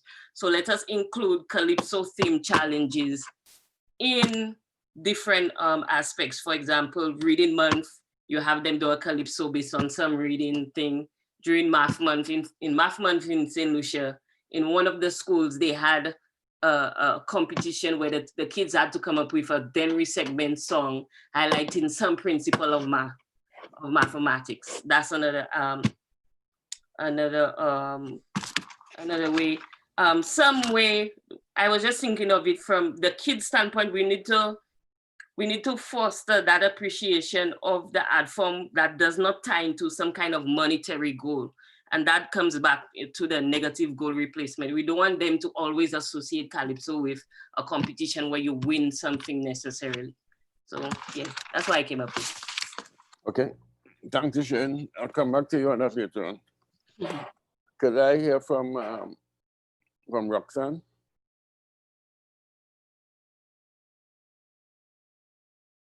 Roxanne. Hi. Hi. So for me, I'm someone looking from the outside, and I think an atmosphere of competition develops everyone, and it brings out the best in you from experience. So I think there is validity in having competition just based on that. It encourages people to come out to whatever show you would have, because the Calypsonian would have put out this big grand show to encourage persons to back them up. So if you don't have competition, I don't think the Calypsonian will do that. Calypsonian will dress up to suit the Calypso that they are singing at the point in time.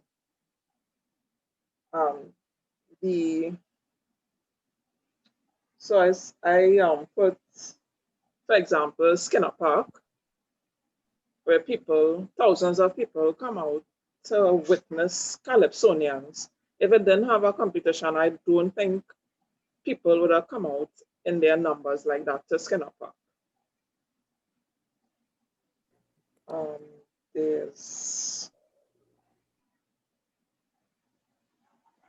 If there's no competition, people just won't go to see Calypsonians perform, because that's a reality of where we are right now. Okay, thanks, Shane. I'll get back to you. Lizanne?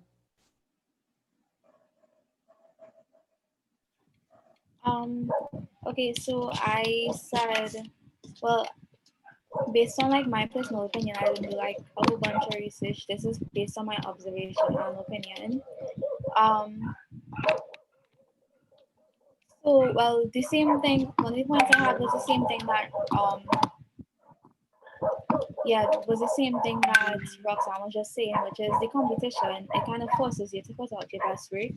Well, I mean, as performers, you will put out good work, but like if it's competitive, you want to be better than everybody else, so everybody's put out their best work for it. Um, Artists may be motivated by the prize money and being like, you know, the best. Like if I come first and I think I'm better than everybody else and stuff like that. Persons like generally pay more attention to Calypso when it's in the form of competitions like extempo and young king competition and stuff like that. The new Calypsos that people bring out like every year for like Calypso Monarch and stuff, they don't really get like airplay on like major radio stations and like parties and stuff. So the only time that the general public really hears, like pays attention to the Calypso is like for the competitions.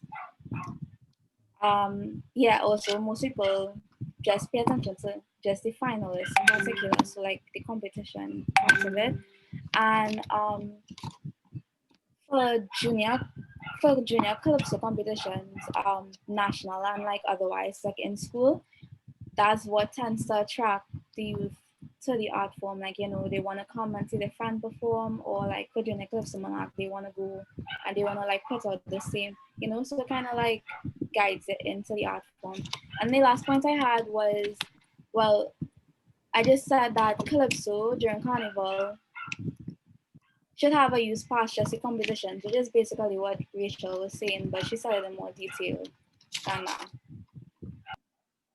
Okay, thank you. Ms. Tam? Hi. Okay.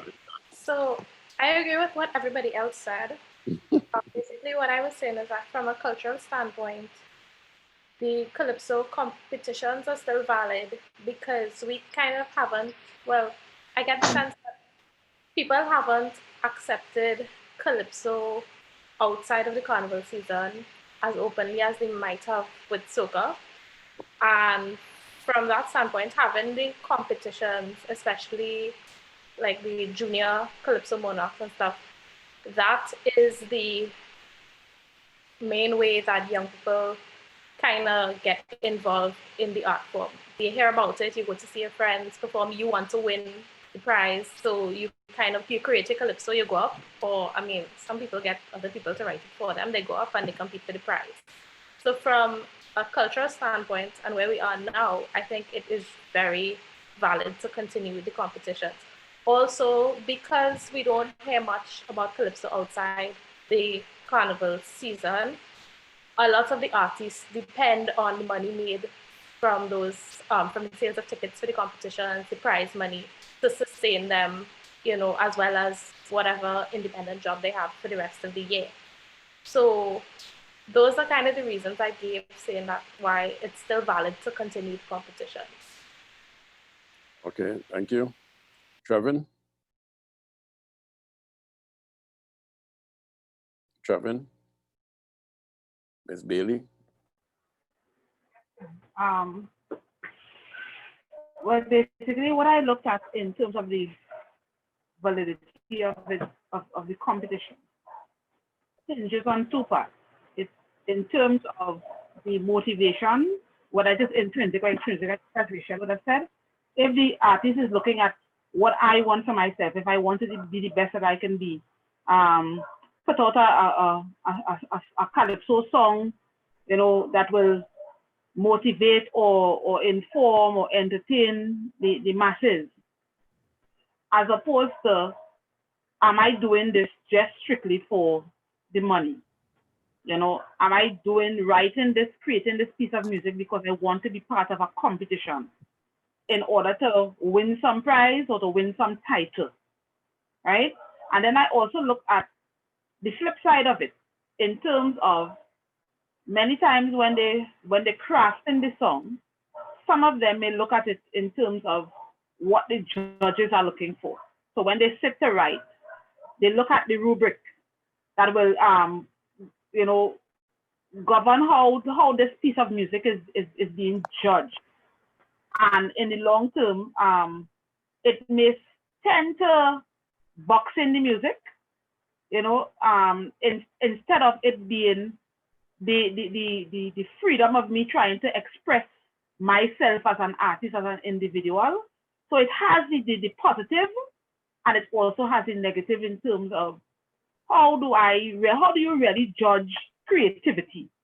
How do you judge, you know, me sitting down and writing, crafting something that comes from within me, or whether I am singing something that somebody crafted, you know, so it really has negative and positive implications for the art form in terms of how do we really judge. Because I was looking at it in terms of when a child who is 5 years old has to draw themselves, there may be a child who might be able to draw a whole stick figure. One might draw a head with hands and feet coming out of the head. You know, then how do I now come and say, you are better than this one because, you know, I have to follow this particular rubric, or it guides what I have to, how I judge the piece of creativity, you know? So that's how I looked at it.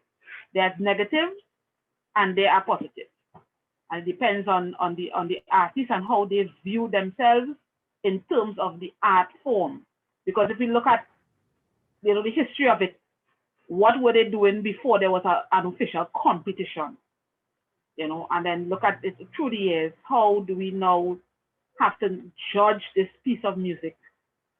And everybody, you know, some people might have, you know, the competition might be, again, negative, might bring out negative in persons and positive. And also, how do we support each other in terms of making this piece of making the art form of Calypso live on? So that's how I look at it. Okay, thank you. Miss Korea Young. Hi.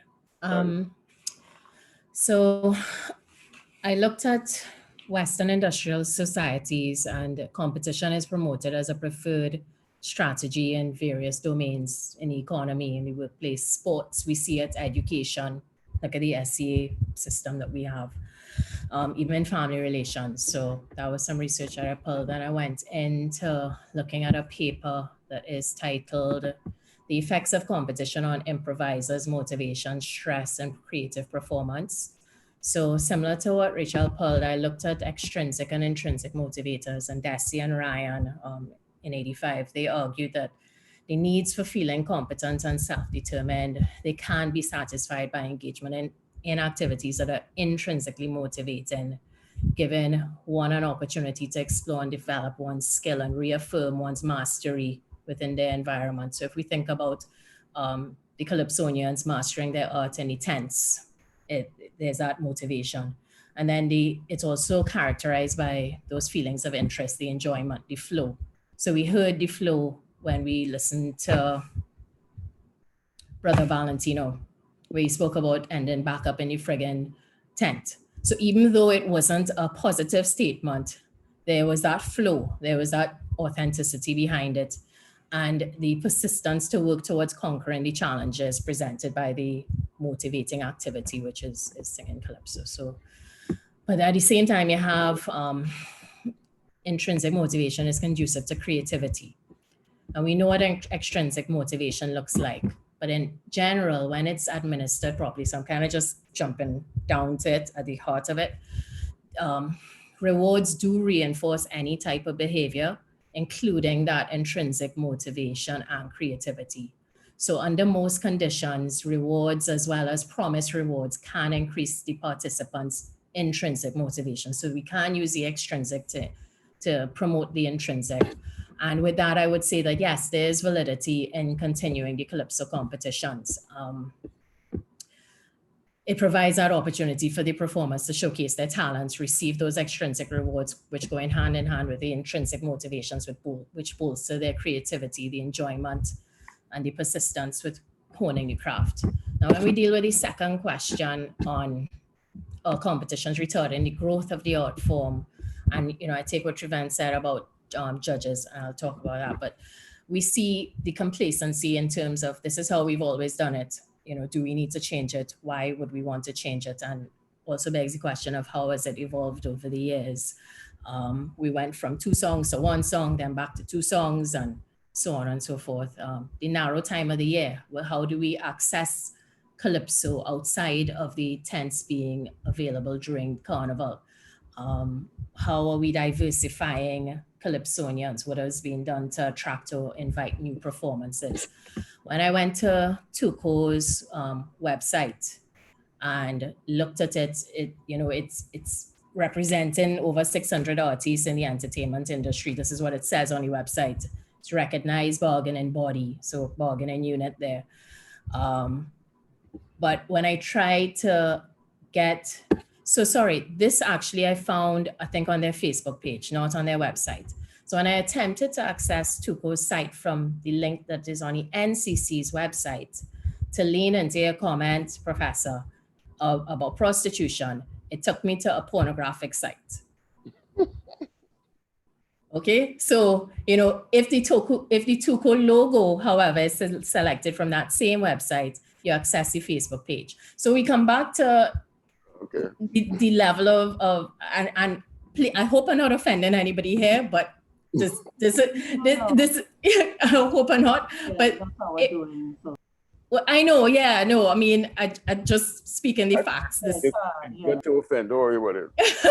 But so it kind of leaned into, well, we want to be, the Calypsonians want to be taken seriously, want to be professional. But if I go to the site and it's taking me to pornography, and I clicked it more than once, and it took me to different pornographic sites each time. You must share that site with me.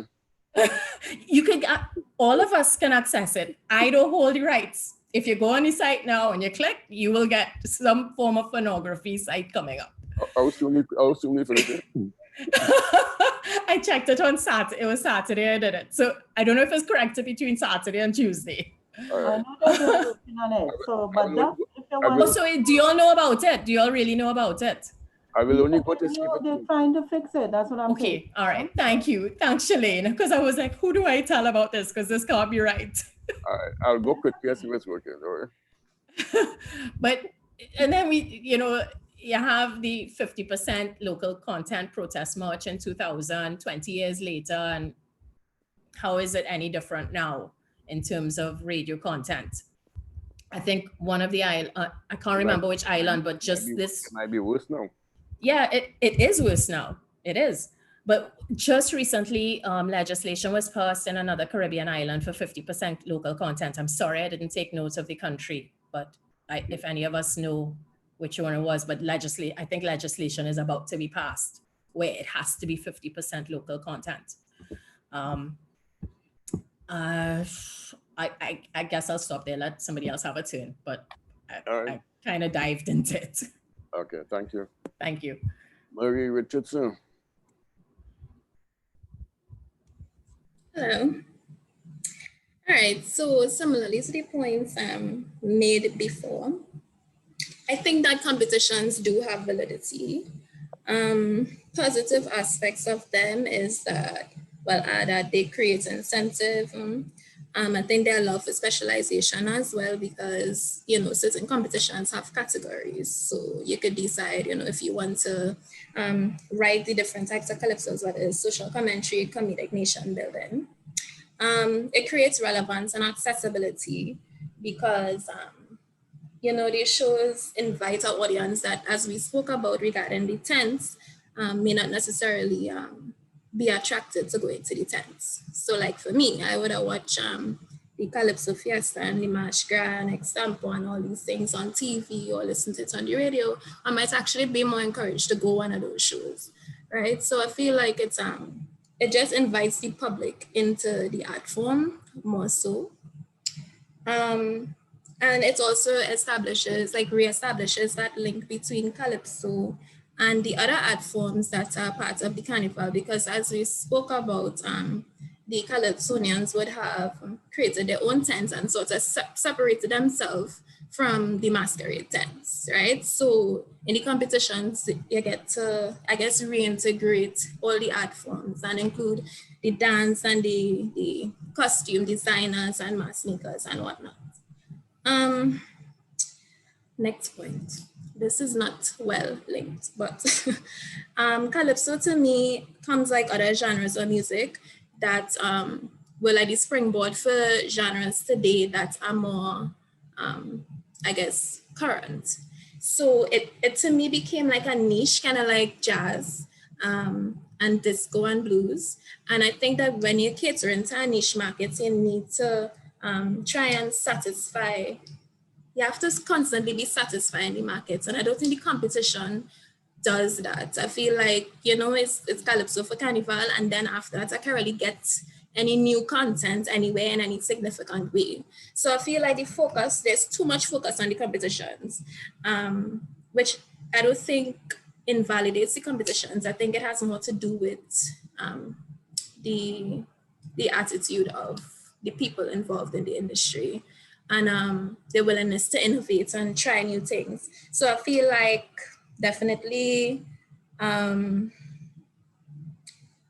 doing other things to develop the art form, like teaching, generating media content, doing more collaborations and having events outside of the carnival season would help.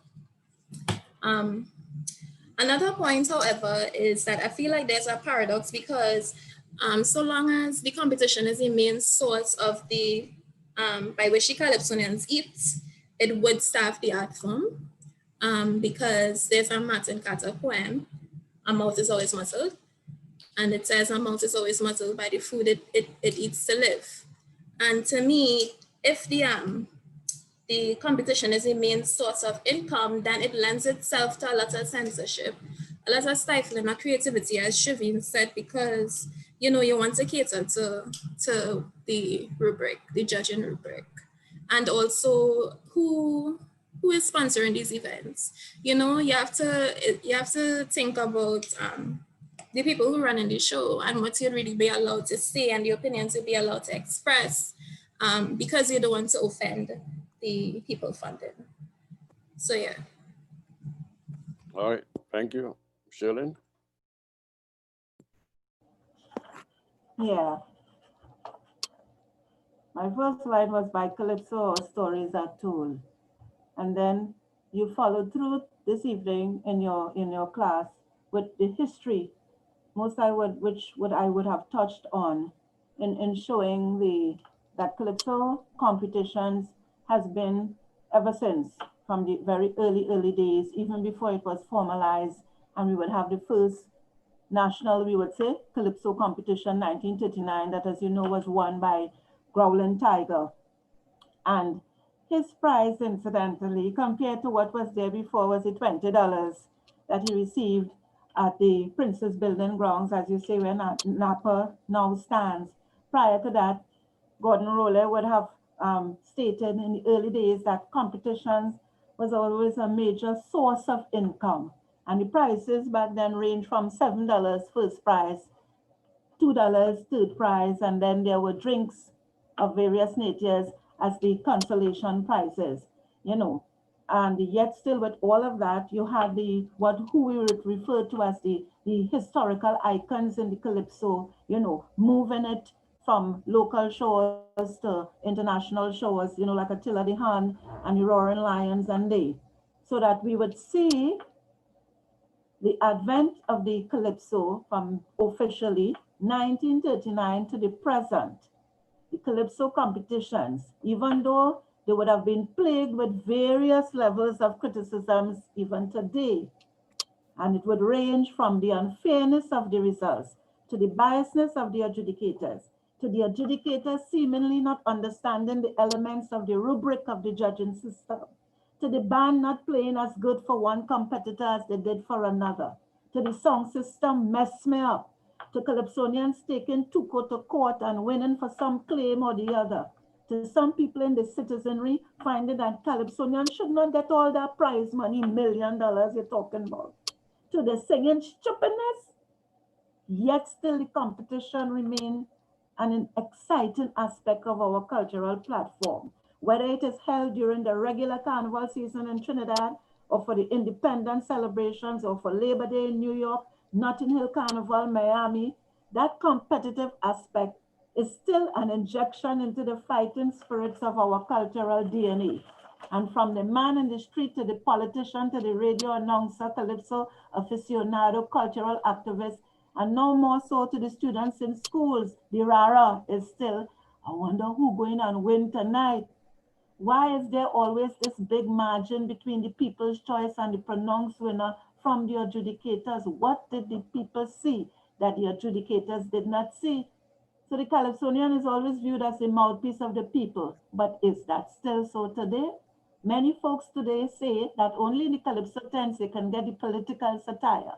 Now all sectors of the community call in on radio programs, one level to the other, and review the Calypsos that are played on the radio. Some people remark that in the 70s and 80s, the Savannah was sold out on the Marsh Grand night. Bets were going on.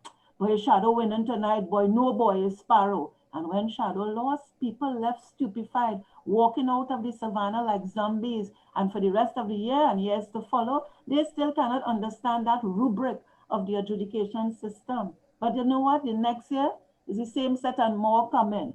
They're ready for more competition. Chogdas was not satisfied until he surpassed Sparrows 8 times. He must meet that 9. I often wonder how will the season pass if the competitive aspect of Calypso is removed. So yes, there is validity in the continuation of the Calypso competitions. And the majority of Calypsonians, they still want it and they still want to participate in it, however they sing. But there must be some relevant changes. More adjudication seminars maybe should be hosted so that the adjudicators could get a better understanding of the rubric elements, excellent, very good, good, average, poor, very poor, and the marks to be awarded for each category. Most times, some Calypsonian score sheets would reflect judges' comments. Excellent performance, great,